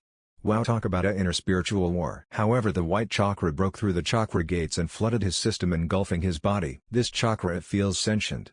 Its power feels celestial, Naruto thought. Naruto's mindscape. Unknown to him, Naruto was taken within his mindscape. The redhead gasped as he opened his eyes to reveal a dark area with darkness that went for miles. He called out for anyone, but his voice echoed for miles. No one responded as he continued to walk forward into the darkness before him. He felt like he was walking for hours when he was stopped by a bright light. The light shined from above as it revealed a strong oak tree. This was strange to Naruto and approached it with caution. Approaching it, he laid a hand on it as he felt powerful chakra from it. "This power, it's the same as I felt before," Naruto gasped. "Where am I?" From atop the tree he saw a shining star descending from the sky. Naruto gazed upon it as it landed a few feet away from him. Holding his hand on his forehead to cut down the glare of the light, he tried to make it out. The light died down, taking the form of a woman in her late 30s. She had long white hair that went down to her feet, her flawless skin was soft as silk, and her eyes pale white, similar to the Hyuga's bloodline. One thing for sure, she was beautiful. The woman stepped forward and approached the tree only to find him standing before it. Approaching the boy, she knelt down and cupped his head in her hands. "Hagoromo? Hamura?" she asked. No Indra or Ashura. Was this woman confusing him with someone else? "Your chakra is the same as my son's, but you are not my son," she said, confusing him. "No, my lady, my name is Naruto Senju Uzumaki," he introduced himself. "Uzumaki, Senju, the descendants of Ashura." "Pardon me, my lady, I didn't mean to intrude. I somehow ended up here and I have no idea where this is," Naruto apologized. "You're in your own mind," she answered. This is your Mindscape. How did I end up here? It seems your Chakra or something else called you here, but how are you here? Are you part of my Mindscape? I have no idea how I am here, but if I were to guess I must have been sealed inside of you. Huh? Why would a beautiful lady like you be sealed inside of me? Beautiful? She blushed. This child is something else. Madam, are you okay? Naruto asked. Kaguya. Huh? My name is Kaguya Ootsutsuki. I'm the mother of all chakra. Naruto gasped in shock. He had the mother of chakra itself sealed inside of him? Normally anyone would be prideful and want to use this power to show their superiority over the rest of the shinobi.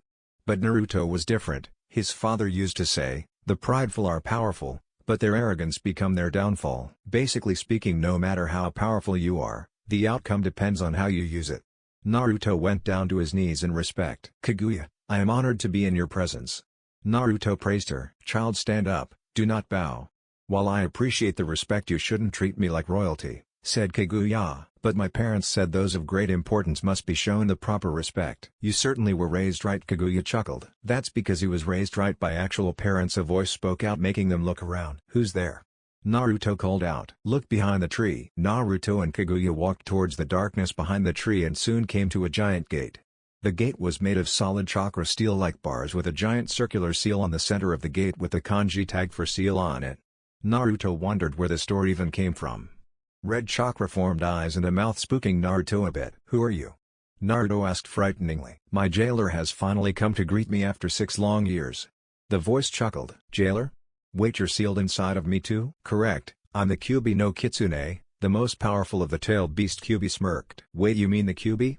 The mighty 9-tailed fox that can cause massive tsunamis with a swat of its tails and can level mountains? Naruto shouted excitedly. Kyuubi sweat dropped at the brat's excitement and the praise that went with it. Was this brat actually praising him for his power and strength? Usually humans despise the tail beasts. But this brat was just looking at him with stars in his eyes. You're something else, Gaki.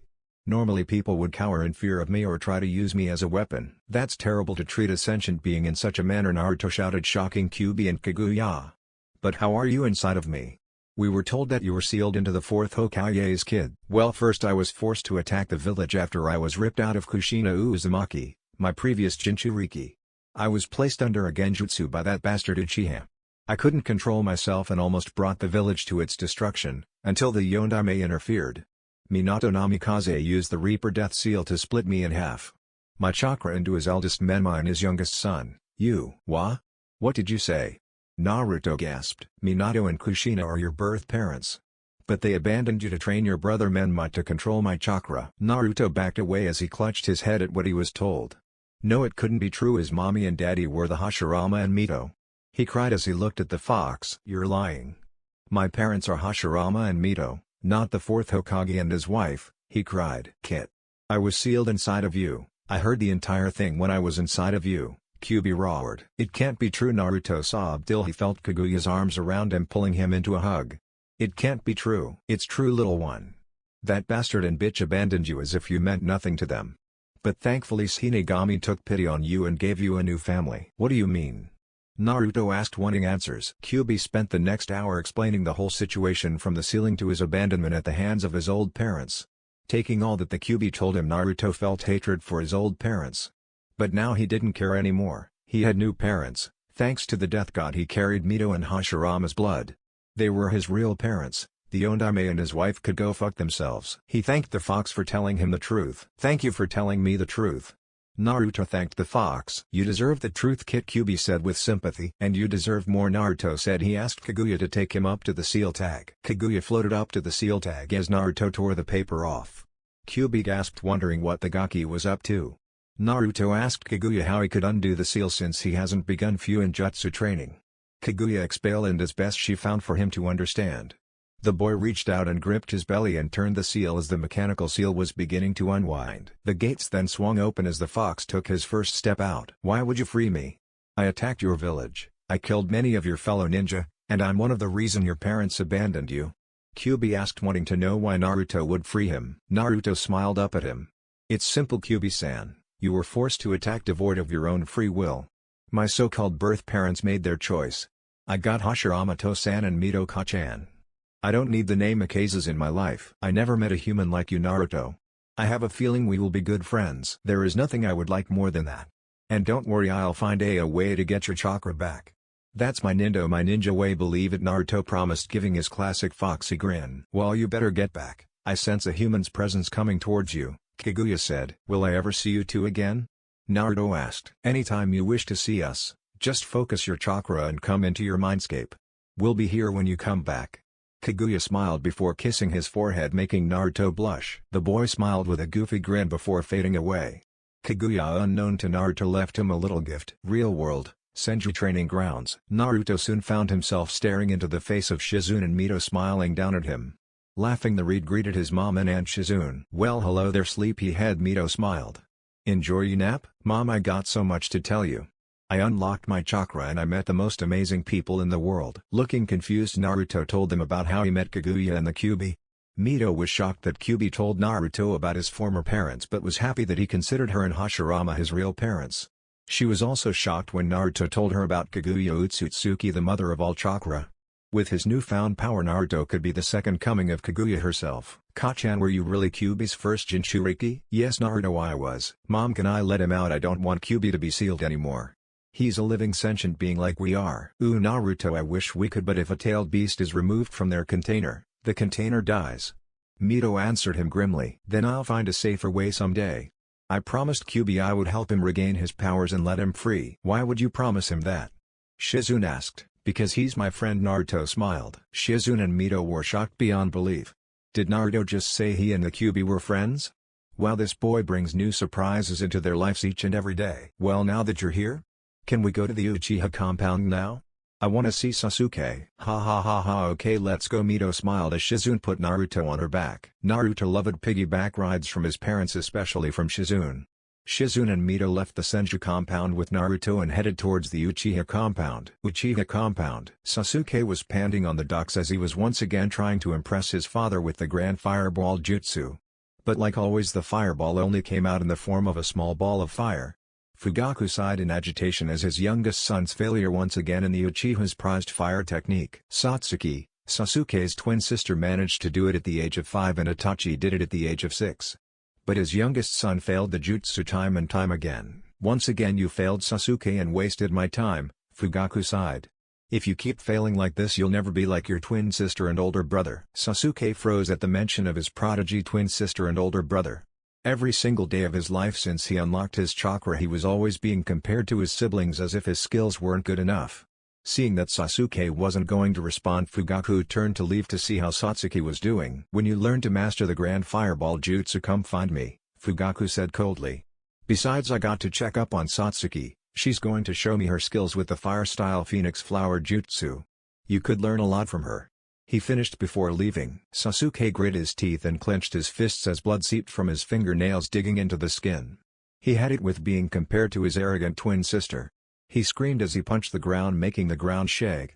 Itachi felt the shake when walking by the house and turned to look at Sasuke. The young Uchiha went through hand signs and gathering his chakra, he gathered his emotions, his rage, his hatred, and unleashed the Grand Fireball Jutsu, only they were the wrong hand signs and he actually unleashed the fire-style Great Devastation move while set the entire lake ablaze. Itachi was shocked that his brother managed to gather so much chakra to perform Madara's signature move of all things. Rushing over, Itachi caught Sasuke before he collapsed. Oh Sasuke, foolish little brother, Itachi sighed as he took his brother into the house to tend to him. Unknown to either, Uchiha, a figure was watching from the shadows and he was impressed with young Sasuke's ability to use his move.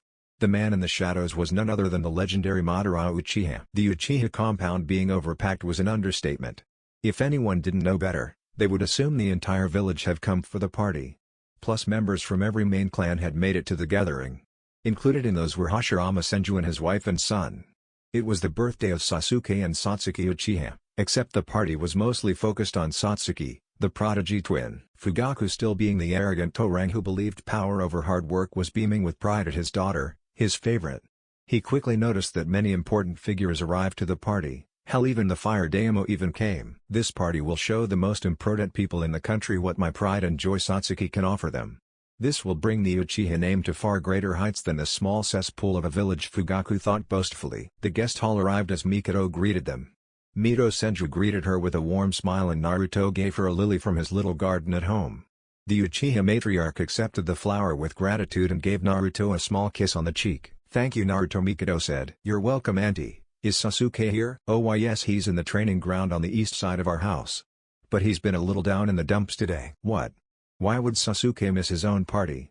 Naruto asked. It's strange that a child wouldn't attend his own birthday party, Hashirama stated, getting confused. Well, Fukao made the party focus more on his daughter than both of them.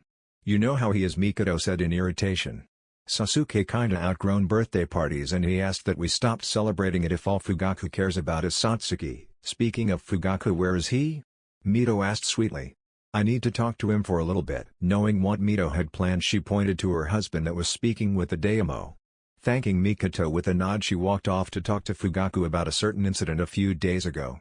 Fugaku was chatting arrogantly, spouting off about the might of the Uchiha clan and the skills of his two eldest children. He went into full detail about Itachi mostly, but then went into detail of his daughter's prodigal skills. I can assure you, Daimyo-sama, Satsuki and Itachi are the best of their generation. Fugaku spoke pridefully. I see, well, I know of Itachi and his skills, especially with his shinobi record. The Daimyo chuckled. But Satsuki, well, I'll have to wait and see. Fugaku, Mito shouted, getting everyone's attention. What is it, Mito-chan? Fugaku asked. His only response was a punch across the face, shocking and horrifying everyone. Fugaku fumbled back before he was grabbed by the hair and his face was slammed repeatedly into the hardwood table. His face was becoming bruised and swelled up from the impact. She then roundhouse kicked him into the wall before her hands wrapped around his neck. If you ever lay a hand on my son again, I'll make sure when I'm done with you, the only way anyone will find your remains will be with a microscope. She seethed. Fugaku gagged and struggled to breathe as he tried to pry her hands off. Itachi soon came to his father's rescue, telling Mito that it wasn't worth it. His humiliation in front of everyone was punishable enough. Mito glared at the Uchiha patriarch but released her grip, dropping him to the floor as he tried to gasp for air. You're lucky I appreciate and respect Itachi. Mito snarled before walking away. Itachi sighed. You'll be the death of this clan, father. If your influence spreads to the rest of the clan, then I fear for its future. Uchiha compound training ground. The sound of a kunai flying through the air could be heard as the kunai pierced into the trunk of a tree, missing the target paper attached to it. Sasuke groaned in frustration that he missed again, but still he wouldn't give up. Grabbing a few more shuriken and kunai, he took a deep red breath before tossing and flinging them towards the target. He managed to get 8/10 this time, which brought a smile to his face. Happy birthday, Sasuke, Naruto called out happily. Unlike most guests, he chose to go and talk to the forgotten Uchiha first. Right behind him followed Kiba. Happy birthday, Sasuke, I see you're practicing your kunai and shuriken throwing. Keep it up and you'll be as good as Itachi, Kiba said, giving Sasuke a thumbs up. Thanks guys, and it's good to see you, especially Senju. Sasuke smiled. Naruto chuckled, giving his goofy grin that everyone seems to like. Your mom told us you were out here training instead of partying. I mean, it is your birthday. Sasuke sighed. Why bother going to a party when all people care about is my prodigy older twin sister? Besides, parties aren't really my thing. What? Kiba asked, confused. But you always liked parties, dude. Yeah, I know, but like I said, it's always about my sister or Itachi. It's never about me. Sasuke replied, picking up his kunai and shuriken. Look, I appreciate what you guys are doing. Tell mom that I'll be okay. I just need time to myself. Well, if you think that's best, Sasuke, we'll respect your wishes, said Kiba. Naruto nodded his head in agreement. Kiba is right, we'll let you get back to practicing. After they left, Sasuke headed into the middle of the training ground and plopped down under a tree with a prime view of the clouds above him. A shadow was watching from the roof of the compound.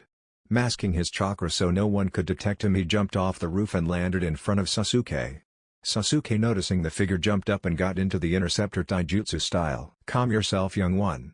I am not here to fight you or to harm you. The man spoke calmly, showing no hostility in his voice. Who are you then? And how did you get here? Sasuke asked, demanding answers. I am merely a ghost of the Uchiha clan, he said sternly but strongly. I am an old relic of the clan from the time of the clan wars. I was known as the most powerful Uchiha and Sharingan master since Hashirama's time. Sasuke lowered his defense slightly as he looked at the man before him. There was only one Uchiha that was strong enough to rival Hashirama and given the title of Sharingan master. But this man couldn't possibly be him. Madara Uchiha died when he fought Hashirama in the Valley event. Are you claiming to be Madara Uchiha? Sasuke scoffed. Everyone knows Madara died by Hashirama's hand. You actually believed what those Senju worshippers wrote in the history books? Fool, Hashirama spared my life and sentenced me to exile for at least 25 years. He concocted a fable telling everyone that he killed me in the Valley event, which apparently the villagers believed. You honestly expect me to believe you? Sasuke yelled. If you really are Madara Uchiha, then you would be old and wrinkly by now. Madara laughed in a cold-like way. You got a smart mouth and bravery, I'll give you that. You remind me when I was your age. You think you scare me? Mito Senju is more scarier than you could ever be? Sasuke taunted. Mito? How would you know that?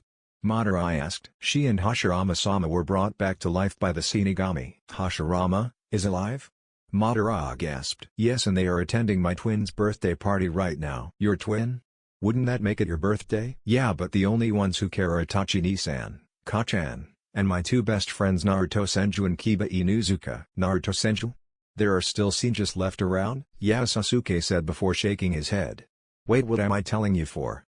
You're an intruder and you must be dealt with. Perhaps you would like proof to prove that I am who I say I am. Any Uchiha can masquerade as Madara. Sasuke scoffed again. Perhaps this will convince you, Madara said, activating his eternal Mangekyo Sharingan. Staring into three legendary eyes of the legendary shinobi was more than enough proof, since Madara himself was the only one in history to awaken the eternal Mangekyo Sharingan aside from Indra, their ancestor. Dropping his weapon, the young Uchiha got to his knees and showed Madara the utmost respect. Apologizes Madara-sama, forgive my disrespect. Sasuke pleaded. You don't need to kneel, child. Although I appreciate the respect, the only people I allow to bow before me are my enemies who cower at my feet. Oh, of course, Madara-sama. Sasuke shivered at the man's coldness. Now then, Sasuke, right? I have heard quite a deal about you from Izetsus, and I have grown ashamed at what kind of man your father had become.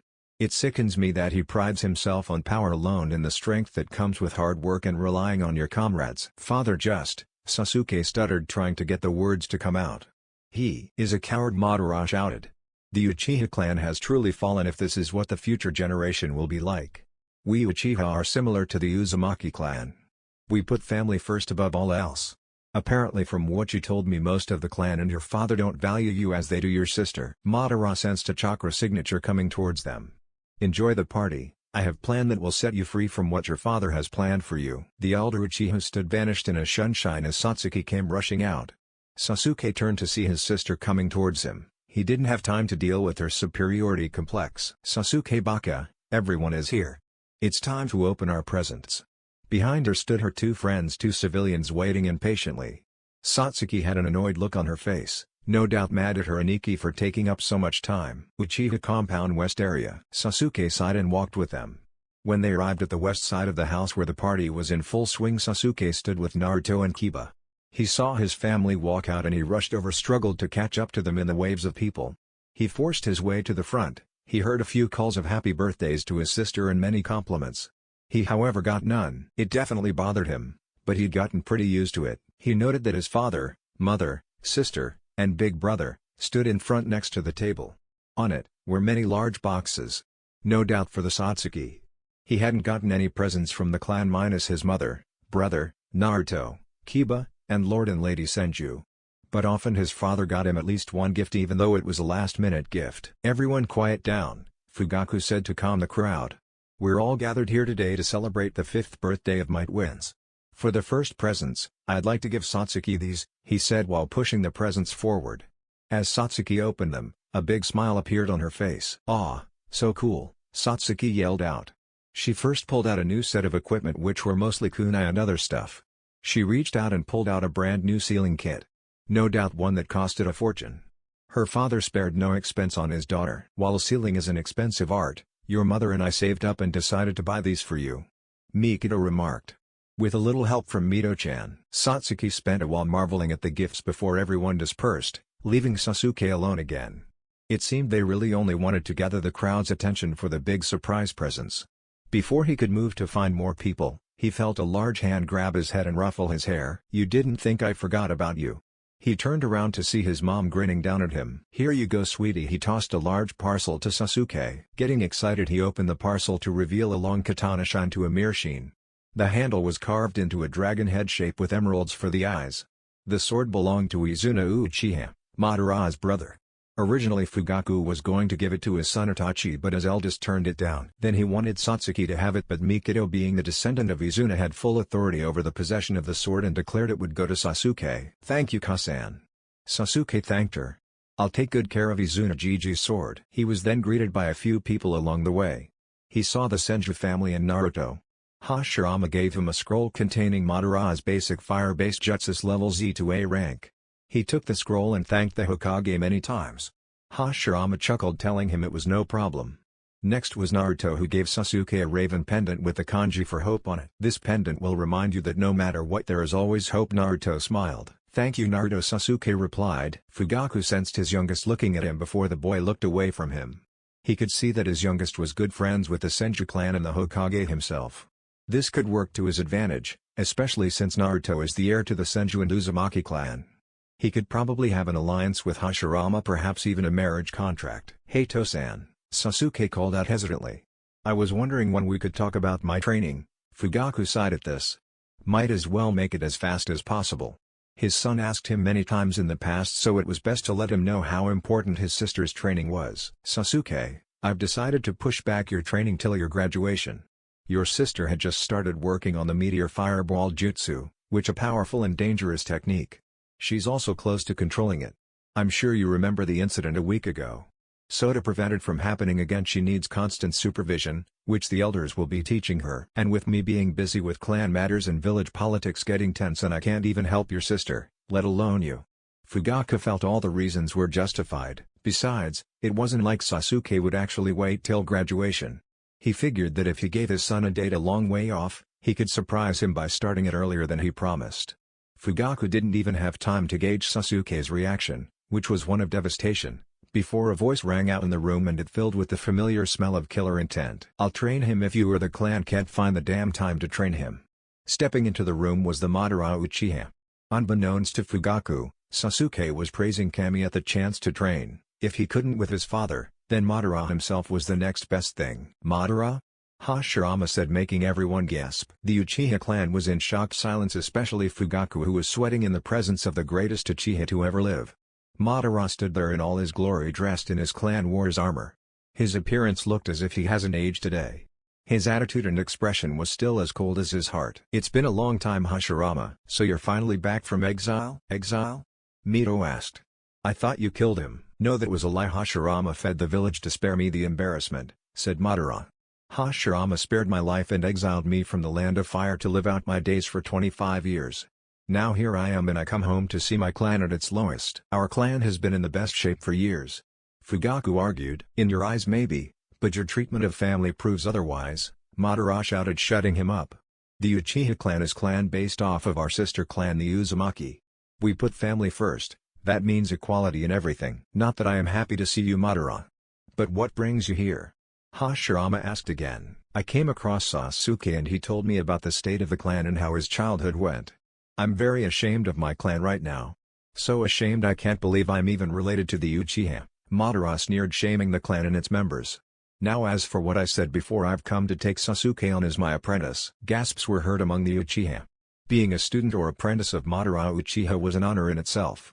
Many from the clan tried many times in the past begging Madara to teach them, but none impressed him enough. But here the youngest heir of the Uchiha clan had got the attention of him, which made many in the clan jealous, especially Satsuki, who was seething. Madara-sama, surely my daughter who is a prodigy would be a better choice. Fugaku asked him. Skill alone isn't enough in the field of shinobi. A true shinobi understands and accepts camaraderie. They hold on what it means to be human. A shinobi puts his comrades, family, and village first. But a shinobi puts his family first above all else, no matter what. You raised your daughter to believe that power alone and having the Sharingan makes them superior. That logic there makes me sick. Madara gritted his teeth. But Sasuke can barely even perform the fireball jutsu, Fugaku stated harshly. I'm telling you, he wouldn't be worth your time, Madara-sama. I'll be the judge of that, Madara hissed. I chose Sasuke because he reminds me of myself. Plus he has a close friendship with Hashirama's kid. He doesn't despise the Senju clan like the clan does now. Sasuke has potential and I look forward to bringing that out. End of story. Now go back to doing what you do best, pampering your spoiled daughter. Fugaku, not saying anything else, backed off and headed back to socialize with the higher class of people. Sasuke thanked Madara for standing up for him. Madara told him that it was no problem at all. You don't need to thank me, Sasuke, Madara said. Your father and the clan needed a wake-up call. Madara said. Hashirama. Madara noticed Hashirama walking towards him. He noticed that the Senju was getting pretty tense at his reveal. The Hokage reached out his hand to him, offering him to handshake. He reached out and took the Hokage's hand only to receive a punch to his stomach. Madara grunted before Hashirama hugged him close. You damn bastard. You don't know how much I missed you, Hashirama cried. Madara sweat dropped and groan. Cut off the waterworks, you Senju crybaby, and why did you punch me? That was for not returning back when I was first alive and not coming to me when you entered the village today, Hashirama shouted. Madara sighed and facepalmed. I knew you would react like this. Which is why I didn't reveal myself to you before. The second reason I didn't come back in the past was because you were dead and Tobirama was the second Hokage. Plus with the history between him and me I doubt he would have wanted to see me. Well, all that matters is you're here now and we have much to catch up on. Hashirama smiled. Indeed we do, and I look forward to your team meetings like we used to. Madara smirked. So how's Hokage life treating you? Now that you've been brought back to life? Well, I hope you like long stories because this one you're going to love. Ooh, I can hardly wait to hear it. After the party was over and everyone dispersed, Sasuke took his gifts to his bedroom and was looking forward to training with Madara Uchiha. Across from his room was Satsuki, who was seething in jealousy and hate that Madara chose her lame, stupid, and talentless brother over her. She swore she would prove to Madara that she would be a worthy student of his caliber. Meanwhile at the Hokage's office, Madara, Hashirama, and Mito all met for tea that evening, and Hashirama started his explanation of what happened and why he and his wife were brought back to life. After his explanation, Madara's facial expression showed a look of rage and anger. Madara crushed his teacup, not minding the bleeding and glass that cut into his hand. When will they be back to the village? Madara asked, enraged. You'll see them soon enough. The Cage Summit is coming up next week. I would like you to join myself and Mito to the summit. I'll be glad to tag along, but I promise I won't leave Minato and Kushina unscathed, especially your granddaughter. I wouldn't expect you to. Hashirama sighed. Mommy. Daddy. A hyper 5-year-old blonde-haired boy with blue eyes shouted, bouncing up and down on her feet happily. Did you see that? I did the tree climbing exercise. We saw Menma, that was really great. Kushina praised and kissed her son on the forehead. Indeed, Menma-sama, his ko-sensei, smiled. You've managed to complete the tree climbing and water walking exercise in record time. You might become Chunin level by the time you start the academy in Konoha next year. The woman was beautiful. She had a slender, a little muscular feminine build, soft skin, brown eyes, golden blonde hair with strands that framed both sides of her face. She wore a black sheer lace tank top and short red shorts. She had a dark Rex band on her left wrist and black standard shinobi sandals on her feet. Her name was Minako Namikaze, Minato's cousin. Menma gave a big smile to his aunt and said, "Thanks, Auntie. I'll become stronger and one day become as powerful as Dad." He suddenly felt a hand on top of his head. The boy looked up and smiled at the person whose hand was ruffling his hair. It was a tall man who had fair skin, bright blue eyes, and spiky blonde hair. He was in a standard battle uniform with 2 bands each on both of his sleeves, a flak jacket, sandals but no forehead protector. He had a long-sleeved long crimson-red coat with the Namikaze symbol on the back over his normal outfit. This man was Hiroku Namikaze, his great-grandfather on his father's side as well as the general of the Fire Daimyo's army. "I'm proud of you, my little Flash," Hiroku said, smiling brightly. "Soon you'll be a badass ninja like your old granddad." "Sorry to say this, Grandpa, and not to insult you, but you are getting along in years.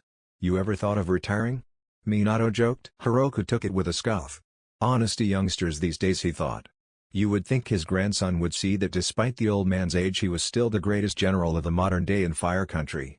The old general began to give his prideful grandson a few words about respect, which Minato apologized immediately. He chuckled, holding up his hands as his grandpa kept going with his rambling. Kushina rolled her eyes at this but said nothing.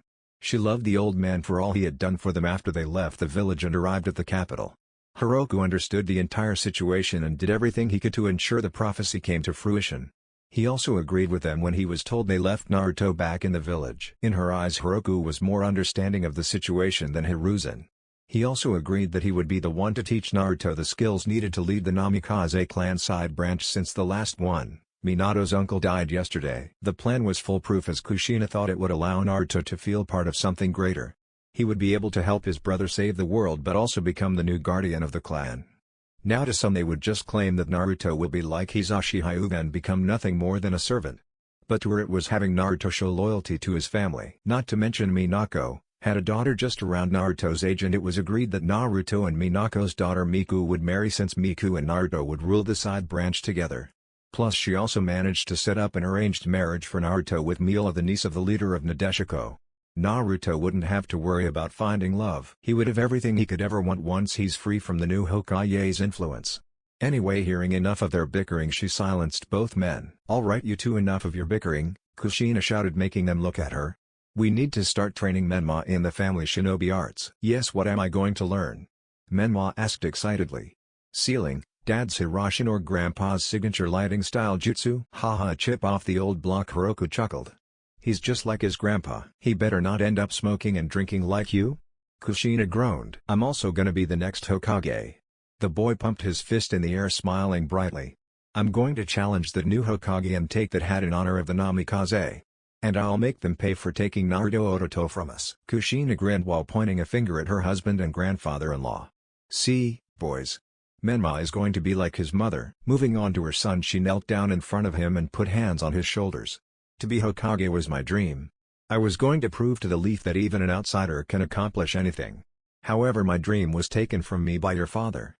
She shot a glare at her husband, making the current Hokage nervous. But I'm sure, you'll achieve that dream for me. You'll teach that poser Hokage not to mess with his betters, Tsunade said arrogantly. You're the prophecy child, Menma, and it's your duty to ensure the world lives through the disaster that is yet to come, said Jiraiya. Minato agreed and joined the three-way hug between his wife and son. Jiraiya and Tsunade joined in. Smiling, they held the prophecy child close. They looked a good example for a perfect and a happy family. They seemed to push the image of a sad red-haired boy to the back of their minds. Holding on to the memory of the boy they left behind was too harmful to their psyche and their lifestyle right now, and Menma needed their full attention. Mama, do you think Naruto and Toto will like me? Menma asked, concerned. Ooh, Menma honey, don't think like that. Of course your little brother will like you. Kushina smiled. It's going to be your job to look out for him once we get back to the village. Remember, he won't be as strong as you, so go easy on him when he begins his training. He might be jealous and angry at first, but he will soon come to love you. Your mother is right, son. Minato smiled. Naruto will come to understand the situation once we explain it to him. What if my brother won't listen and outright hates us?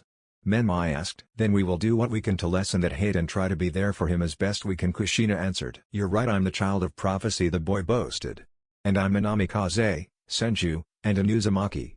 Naruto will come crawling back to us when he witnesses my amazing shinobi skill. I'll show my brother where he belongs. Menma was an arrogant little brat, boasting about his clan and his Jinchuriki status. He thinks that his status will get him far in life. Well, he will one day come to realize that status and name alone won't be enough on the battlefield. In fact, it's people like him who end up getting killed first in battle. The arrogant always meet their end earlier in their lives. As for Naruto, Menma has no idea exactly what kind of power his little brother had. Especially with the power the Shinigami bestowed upon Naruto. Menma and his family would soon learn what happens when you irritate a goddess who spared your life. Yes, they will learn. Alright, now that you got the hang of some of the basic exercises, I think it's time we move on with calling upon the fox's chakra, Jiraiya said, getting an excited reaction from his godson. I'll also be here to contain you with my chains if you lose control, Kushina warned him. Gotcha, okay, I'm ready for this, Menma grinned. Back in Konoha, Naruto was meditating, trying to learn proper chakra control as instructed by his father and uncle Madara. Sasuke was sitting beside him doing the same thing, though he was a bit of a fast learner than Naruto was. However, Naruto having godlike chakra made it tougher for him to have full control over it. I mean, when you have the king of the tailed beasts and the mother of all chakra sealed inside of you, then taming that kind of raw power will require a lot of time, effort, and above all control. Alright, that's enough mediation for now. Let's move on to your skills in battle, Madara said coldly. Hashirama told me that you Naruto hold two beings of holy sentience within you. So I want you to try and unlock some of the energy in battle. How, uncle? Naruto asked. To bring out such energy you need to focus on the chakra itself and fluctuate it throughout your body like normal chakra. He explained. You can also unlock this power through rage, when you're about to die, or in desperation. Madara, he's still a boy, Hashirama scolded him. Unlocking a power such as this at an early age could kill him.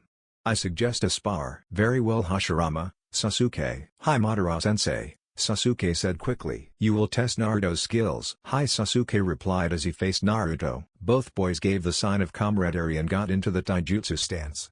They charged each other as Sasuke roundhouse kicked Naruto, only for the redhead to block it with his left elbow. Naruto grabbed hold of Sasuke's leg and prepared himself to toss Sasuke overhead. The Uchiha boy grunted as the boy sent him flying overhead. Sasuke managed to land on his feet as he skidded back a few inches. The two boys delivered kick after kick, punch after punch, etc. etc. They were equal in speed and strength, but Naruto was getting the upper hand, which made Sasuke a little angry. The two suddenly felt each other's punches as they skidded back from each other, panting. Naruto settled back into the Senju fighting stance as Sasuke took back to his fighting stance. Giving them the signal, Sasuke made the first move. He ran toward Naruto to punch him, but he simply moved away from him and slammed Sasuke against the ground. Sasuke quickly pushed himself on all fours and kicked his left leg behind him. A huff told him he had hit the target. He jumped to his feet and noticed that his friend had already recovered from his attack. Naruto then attacked him, throwing some fast punches that Sasuke either blocked or dodged. He never stopped. Sasuke blocked his buddy's hard punches and sent 3 back and a knee to his gut that forced him on his knees. Using this opportunity, he kicked him in the side, sending Naruto rolling a few feet from his previous spot. Not bad. Naruto panted. You're not bad yourself, Sasuke replied, panting heavily. Well done both of you. I've seen some improvement. Sasuke, you're getting better with the Uchiha taijutsu style, but you still leave yourself wide open at times. You underestimate your opponent too much. Naruto, you really are good with the Senju fighting style. But like Sasuke, you underestimated him. Sorry sensei, the boys apologized. It's fine, like I said, there is room for improvement, Madara sighed. Now let's take a break from lunch, and after that I was 500 push-ups, 300 sit-ups, and about 20 laps around the village. What? The boys shouted. You're a slave driver. Hey, the world of shinobi isn't all fun and games, Madara scolded. The bastard emo is right, Naruto Kurama said in Naruto's head. The shinobi world is a dangerous place. The path of a shinobi is serious, you have to make sure that you're prepared for what lies ahead. And we shall always be there to back you up when you need us the most, said Kaguya. Thanks guys, Naruto said to himself. The boys groaned as their bodies ached. The elder Uchiha was the roughest and cold-souled person on earth. Hell, even Orochimaru Noranko was this rough when they trained the boys a few days ago. But they were glad to get a break since they trained since 8 a.m. in the morning. Settling down with Hashirama and Madara, they started to eat their lunch. Hey To-san, where is Ka-san? Naruto asked. Your mother had to deal with something. It's nothing you should worry yourself about, Hashirama chuckled. Mito-chan, I hope you know what you're doing. With Mito Uzumaki Senju. Mito was drawing a large seal upon the floor of the Senju clan dojo. It was an old seal that was collecting dust in the Uzumaki Senju library until Mito herself came upon it. According to the Uzumaki records, it was a summoning seal, but unlike the summoning techniques for summon animals, this one was for summoning the Uzumaki clan ancestors. Every single clan head since the founding of the clan would be summoned before her. Carefully drawing the symbols, not wanting to screw up, Mito was anxious to speak to her ancestors about a serious matter that involved the sacred oath of the Uzumaki. Upon finishing it, Mito knelt in the center of the seal itself and cut her palm. The blade cut a straight line across her hand as she gripped her fist and let the blood seep out and drop onto the center circle between her legs. I, Mito Uzumaki Senju, humbly ask for the sacred wisdom of the Uzumaki that came before me. I seek their help about a serious crime regarding the sacred oath of the Uzumaki clan. I call upon the former clan heads and the founder herself. Before her stood 12 Uzumakis, 5 men and 7 women. Many of the men were old due to their longevity, but only 2 were young, around the age of at least 30 years old. The women on the hand were quite young due to them dying young in their lifetime. However, only 2 of the 7 women were old around the age Mito herself was when she first died. The founder herself was a woman of the age of 23. She had short red hair and a feminine slender figure. She wore clan war armor with twin swords strapped over her back. This woman was Anita Uzumaki and founder of the Uzumaki clan. The ancestors appeared in spirit form. Mito, we the ancestors of the clan hear your summons and appear before you. Anita proclaimed. You say that a crime was committed against the clan?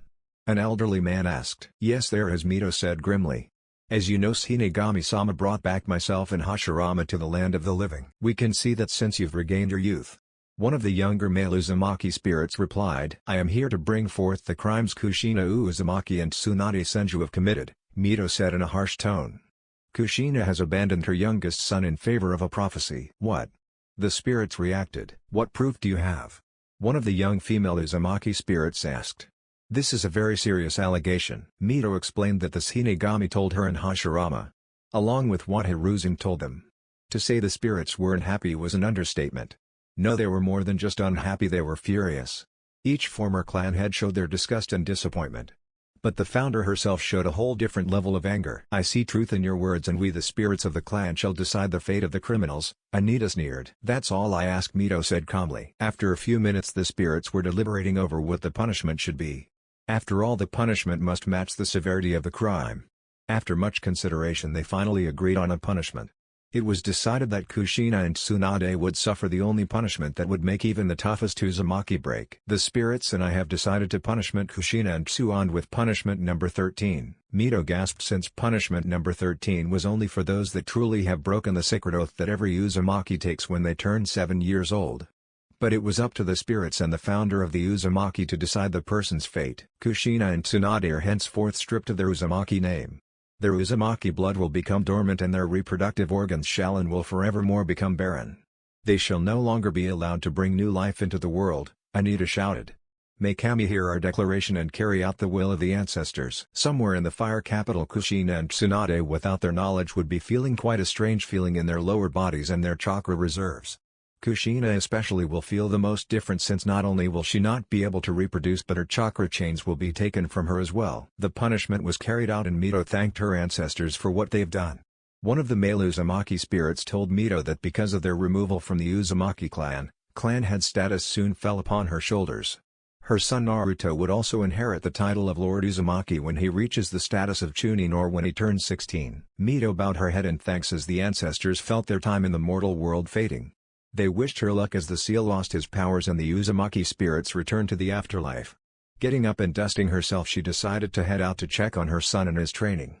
She hoped that Madara didn't train him too hard, because knowing Madara from her youth she knew what a slave driver he was. The Namikaze clan gathered in the main building of the compound.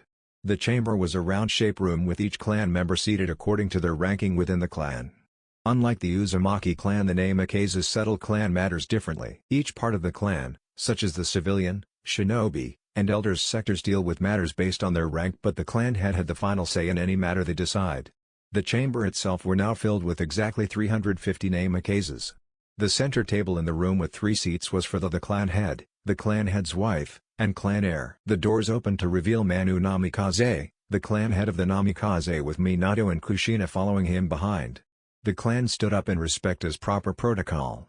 Mani was Minato's uncle on his father's side as the short blonde-haired man took his seat with Minato on his left and Kushina on his right. My fellow clansmen, today we are here to discuss a few things that needs to come to light. However, I have something to do first. For the first clan matter I must address. I have decided to step down as clan head of the Namikaze, Manu said, getting a reaction from the clan. Manu, you led our clan to greatness these past 30 years. One of them yelled. We can't lose you, another shouted. He raised his hands to silence them. My fellow friends and shinobi. I have led the clan for a good 3 decades, but now it's time for someone new to take over. Therefore I name Minato Namikaze as my successor. The clan including Minato himself was shocked in disbelief. The Namakazes knew about Minato's exploits in the Third Great War and his victory over the Nine-Tails Kyuubi. At first they believed that Minato was still too young, but apparently that changed when he started gaining the favor of the Fire Daimyo. Minato was nervous but at the same time excited. He believed that with his status as Lord Namikaze he would have some political power needed to get his son back. Kushina was also the same way. She congratulated her husband as Minato took his place in the center. My fellow clansmen, my wife and I are honored, Minato said. As the new head of the Namikaze clan, I promise you that I will do everything in my power to ensure the dignity and honor and preservation of the clan. The clan roared in applause as they praised Minato. Now, like my uncle said, there is a matter that I must bring to the clan. It involves my son Namikaze Uzumaki Naruto. Whispers and murmurs came from the clan. They've never met this Naruto kid, but they have heard he was the youngest child of Minato. They only wondered why their new clan head would bring him up. As you all know, the Kyuubi attacked Konoha. The clansmen all nodded and acknowledged the incident. Well, after the Kyuubi attacked, my wife and I sealed and split the fox into our 2 sons Menma and Naruto. Menma received the chakra and Naruto received the soul. Well, after the attack, the Toads came to us about a prophecy regarding one of my sons. We believed it was Menma due to him being the Kyuubi Jinchuriki, and so we decided for the safety of our children we would take Menma with us and leave Naruto to be protected in the village. Minato-sama, wouldn't it have been safer for your youngest to be raised along with Menma? We could have had the aid branch look after him. Since the youngest of a pair of twins always goes to the side branch, said one of the Namikaze civilians. We had considered that, but the village needed time to rebuild. So by leaving Naruto there and have his status as a Jinchuriki announced, our village would be safe. Kushina answered the civilian. So why are you bringing this up to us? One of the elders asked. The reason being is that Naruto has been adopted into another clan, Minato said grimly. Which clan would that be? The Senju and Uzumaki clan, Minato said. But Minato-sama, you're part of the Senju clan, aren't you? Since Lady Tsunade is your mother. A woman asked. Yes, but I was born from a one-night stand, not through legal marriage, meaning I'm an illegitimate child, but you're still a Senju. Another Namikaze argued. Yes, but apparently the Senju clan lordship was given to the new Hokage of the Leaf, which apparently is a Senju as well. The same Senju who adopted my son. This man robbed Kushina and myself of our youngest child. What was your plans for the child? An elderly woman asked. Naruto was to be trained to become head of the Namikaze side branch. Be taught the minor ninjutsu required by clan law to protect the main branch. He will also be taught Fuinjutsu by Kushina since he's an Uzumaki. Once full trained, he will marry to Minako's daughter Miku. Why the Namikaze side branch wouldn't Naruto be the Uzumaki heir? The elderly woman asked again. Since Menma is the Namikaze heir, Kushina and I originally were going to name Naruto the Uzumaki heir. But we decided Menma needed more protection. So we named Menma the Uzumaki heir as well. So basically you're leaving Naruto with nothing more than enslavement, she said acidly. Watch your tongue, old woman. Manu seethed. The side branch does not question the main branch. I ask you, leave the boy alone. The woman shot back. The woman Namikaze Kushi, one of the oldest but respected members of the clan. I may be a side branch elder, but I speak for the entirety of the clan that the poor deserves better than what we endure, which is almost similar to the Hyugas. You're exaggerating, Kushi-bachan, Minato said to his grandmother. It's the law of the clan. Any main branch member who has twins, one of them must be sent to the side branch, Manu said with finality in his tone. With all due respect, Kushi-sama, Kushina said with a bit of respect combined with anger in her voice. Naruto is my child and we decided this will be good for Naruto. He will be able to help Menma fulfill the prophecy, and after that he can do what he wishes. But for now Naruto is obligated to follow what Minato and I have set for him. Well, it seems Kami-sam's thought different by giving Naruto a different path. You know as well as I do, Kushina, that going against Kami doesn't end well with anyone. One of the elders, the seated right across from her table, scoffed. Please Kushi, you're superstitious. Kushi narrowed her eyes and replied with a sharp tone, don't assume anything about me. You know that tempting Kami is dangerous. Or do I need to remind everyone of our clan's home destruction in the First Shinobi War? That reminder still haunts the oldest members of the clan as they remembered how the Namikaze clan fell at the hands of the Uzumaki clan after the clan head at the time attempted to take the princess of Uzu by force due to his lust for her. The princess was raped and killed, and the Uzumaki clan retaliated, and they and the Senju clan raided the Land of Wind and destroyed the small village, wiping out most of the clan. They went from over 460 Namikaze members to a measly 50 members. 10 men and 40 women. They managed to rebuild their numbers though, and they got their revenge when they heard Ozushiogaku fell. Yin Namikaze growled before answering back, don't bring that up. You know that memory was a blemish on the clan's prestige. Kushi replied just as strongly, that's precisely my point. Naruto was given a second chance for a better life. So I say we leave him alone. Minato slammed his hand on the table, surprising everyone. Silence, he yelled. I have decided on what must be done with Naruto. His stern gaze looked at everyone in the room as they all stayed silent. Kushi waited as part of her knows that whatever decision the clan head makes cannot be challenged. She also knows that Manu absolutely despises disobedience within the clan and will stop at nothing to improve the clan's reputation. She sincerely hoped that Minato would give his little boy a chance. Naruto shall be brought back into the clan, Minato decided. Also, due to his heritage from my wife and my mother, he will mostly likely inherit the Makuten or even the chakra chains, since Menma has too much chakra to activate them due to his condition. So I declare to put Naruto into the CRA to integrate the Makuten bloodline into the Namikaze clan. Applause went around the room, although Haruka sighed wearily and visibly looked her age. I was afraid this would be the verdict. I can only hope that Kami will intervene. She didn't never realized how right she was. Unknown to her, Kami, or should I say the Uzumaki clan heads and founders, already took care of the punishment. He will no longer be allowed to carry the Senju name, since he will be a full Namikaze. Kushina added. Kushi mentally scoffed. Typical. I was hoping the clan would change their ways. But it seems that was all. It was wishful thinking. Everyone nodded and left the room one by one. After everyone left, only Kushi, Kushina, Minato and Manu were left inside. Is there a reason for your stay, mother? Manu asked curiously. Kushi stared at them all, making them all nervous. Just because she was old didn't mean she was powerless, both diplomatically and in combat. While she would be able to defeat Manu and Kushina, Minato was another matter. She could still damage them both physically and by reputation. However, instead of answering, she simply stood up and slowly walked away, making the final three visibly relaxed. I've never thought that I would see the clan my ancestors worked so hard to create fall to this level. To think that you would only take back your son for only enslavement and breeding material. The Namikaze clan I once knew is dead. I'm ashamed at what's left." Minato and Kushina didn't show it, but they flinched in the inside. "I'm sorry Grandma, but it was necessary. It will all work out, you'll see." Minato tried to apologize. "So am I," she said, confusing them. "To think you were my grandchild, Minato. The little boy who had promised me to make me proud of him. You're not that boy. No more. I hereby disown you as my grandchild. My son, your father, bless his soul, would be ashamed of you, Minato." Her declaration made Minato and his uncle flinch as they felt a slight pang of hurt in their chest. Their expression didn't show it, but the pain they felt inside from her words couldn't be hidden. Once outside, Kushi moved to the gardens and watched the fish swim in a pond.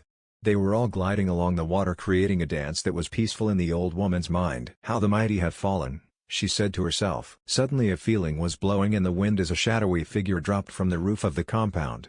This man was a tall man with short brown hair, dressed in Anbu gear. Except this Anbu gear was far different. The uniform the figure wore bore the emblem of root on it. Kushi felt the chakra signature and turned around. "I had a feeling you would be here," Kushi said quietly as not to attract any attention. "Any information from the Namikaze clan?" the man asked. "Yes, the clan has agreed on making the child Naruto a breeding mare for the Makuten. They want Naruto to be trained to become the side branch clan head and learn minor ninjutsu and some few ninjutsu. The clan sees Naruto as a way to more prestige and power. That's all they see him as, even his parents do." Kushi seethed. "Your info is bountiful. You've done well, Kushi. Your husband Danzo will be most pleased." The root agent smirked. "Just promise me one thing," she asked. "If Hashirama sends you—" "Yes, I know Danzo send me a private letter telling me everything. Does anything. Please ask him to spare the younger generation of the clan if he decides to kill off the clan. I'll pass on the message, Kushi-sama," he said, vanishing from the spot. "Danzo dear, I hope you know what you're doing," Kush thought to himself. Konohagakure. Deep underground of the village in the root headquarters, lots of activity was going on. First, Hiruzen was overseeing the re-education of the root shinobi forces. Their education re-educated them to become more human with emotion and other things. Their skills were still unquestionable in the shinobi arts. Hashirama was meeting with Danzo as they were discussing Root's new place within the village. "Danzo, Root will become Konoha's special underground private Anbu division. Any shady missions will be given to them, since from I found out are the best in their field," Hashirama said. "That will be fine, Sensei," Danzo agreed. "But what about village loyalty? We have to ensure our shinobi stay loyal to the village. That tongue seal of yours will be allowed since it prevents them from speaking or spilling secrets. However, I want it moderated so that only the person who placed the seal on can remove it." Agreed, Hokage-sama. Soon, right on time, a root agent arrived and knelt before Danzo and Hashirama. "Lord Danzo, Hashirama, we have returned from the mission with success," the agent said. "Any information you obtained from my wife Kushi?" Danzo asked. "Hi," he replied. "What did she find out?" Hashirama asked. The Anbu revealed everything from what Kushi told him. Apparently the clan was going to bring Naruto back to breed the Makuten and have him marry his own cousin and rule the side branch and be trained in jutsu required by clan law. Meaning Naruto was just what Minato wanted. A support ninja with mediocre skill. Danzo was outraged at his grandson. "Yes, that's right, Danzo is Minato's paternal grandfather. To think his grandson would sink this low." True, Minato was never told he was his grandfather. But he made sure he would be there for him growing up. Now old Warhawk couldn't bear to even call Minato his grandson. Hashirama was a whole different matter. Hashirama was infuriated that the Ondime truly felt so little for his former son. Time for waiting was over, the time for action was now. He asked for one of the root Anbu to bring Mito to the underground. It was time for planned genocide to be enacted. The Anbu nodded and vanished. A few minutes later he arrived with Mito. The Hokage explained the whole thing and Mito accepted the mission that her husband had given her. "Mito, you know what to do," Hashirama said coldly. "Yes, Hokage-sama, I know full well what I must do," Mito said calmly. "To exterminate the Namikaze clan. You leave immediately, and if Minato, or any of his family see you, make sure to leave an impact." "Hi," she said. "Good, now go. Naruto's future hangs in the balance," Hashirama commanded. Mito nodded and vanished by sunshine, heading out to complete her mission. She got her gear from her compound and headed towards the village gates. They did it, they actually did it. The Namikaze clan awoke a monster within Mito. They awoke an overprotective mother dragon. "Prepare yourself, Namikaze clan, here comes Mito Senju Uzumaki." Namikaze clan compound. The sound of silence filled the complex as everyone was either resting or walking through the streets. Sounds and laughter were heard as they had no idea that death was coming for them. Minato and Kushina were in their house with Menma, Jiraiya, and Tsuant. They were sharing laughs and memories as they had a delicious lunch. Nothing could ever ruin this night, right? Ooh, they were wrong. Mito soon stood atop the entrance arch of the Namikaze compound. She was dressed in her battle kimono instead of onbu gear. Her expression of coldness and hatred was well hidden as she slowly drew her blade from the scabbard on her back. Mito snuck through the shadows as she entered the compound. Entering the first house, she cut down the man and woman quickly before they could scream. For the children, she flung 2 kunai, hitting them both through the neck, giving them a merciful death. She moved quickly from house to house until she was located, and a Namikaze woman screamed, getting everyone's attention until she was beheaded. Many screamed again as bodies were on the ground, covered in their blood. The people ran in multiple directions. Mito sped through the streets, slicing the backs and fronts of all those that stood in her way. She killed a couple of civilians that wasn't aware of what was going on, but she paid it no mind. As a former kunoichi, she was used to killing those that weren't supposed to witness something that was not supposed to be witnessed, and massacring the Namikaze clan was not supposed to be witnessed. Noticing some were running to warn Minato and Kushina, she jumped and threw some kunai and shuriken at other ninjas and civilians in the street. After cutting down the last adult in the clan, she dodged a kunai that was tossed at her. She caught the sight of Minato with Tsuan, Jiraiya, and Kushina at his side. "Who are you? And why have you killed the Namikaze clan?" Minato demanded. "My name is of no importance. Only that for the safety of Naruto, the Namikaze clan must be killed," she said in a cold tone. "Konoha ordered this?" Kushina gasped. "I don't believe this," Minato gasped. "Believe it, Minato. We received word of your plans for my son from a spy within your clan." "Spy?" Jiraiya asked. Mikushi said, coming out of the shadows. "Grandma? You sold us out," Minato cried.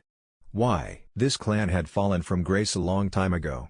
I couldn't bear to see that anymore.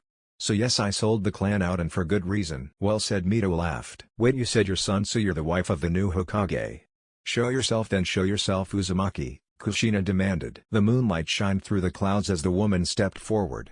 Kushina and Tsuan gasped at who she saw. "No way," Kushina gasped, covering her mouth. "Grandma Mito," Tsuan cried. That's the end, guys. If you enjoyed, then make sure to leave a comment. This is Chaos Shinobi signing off.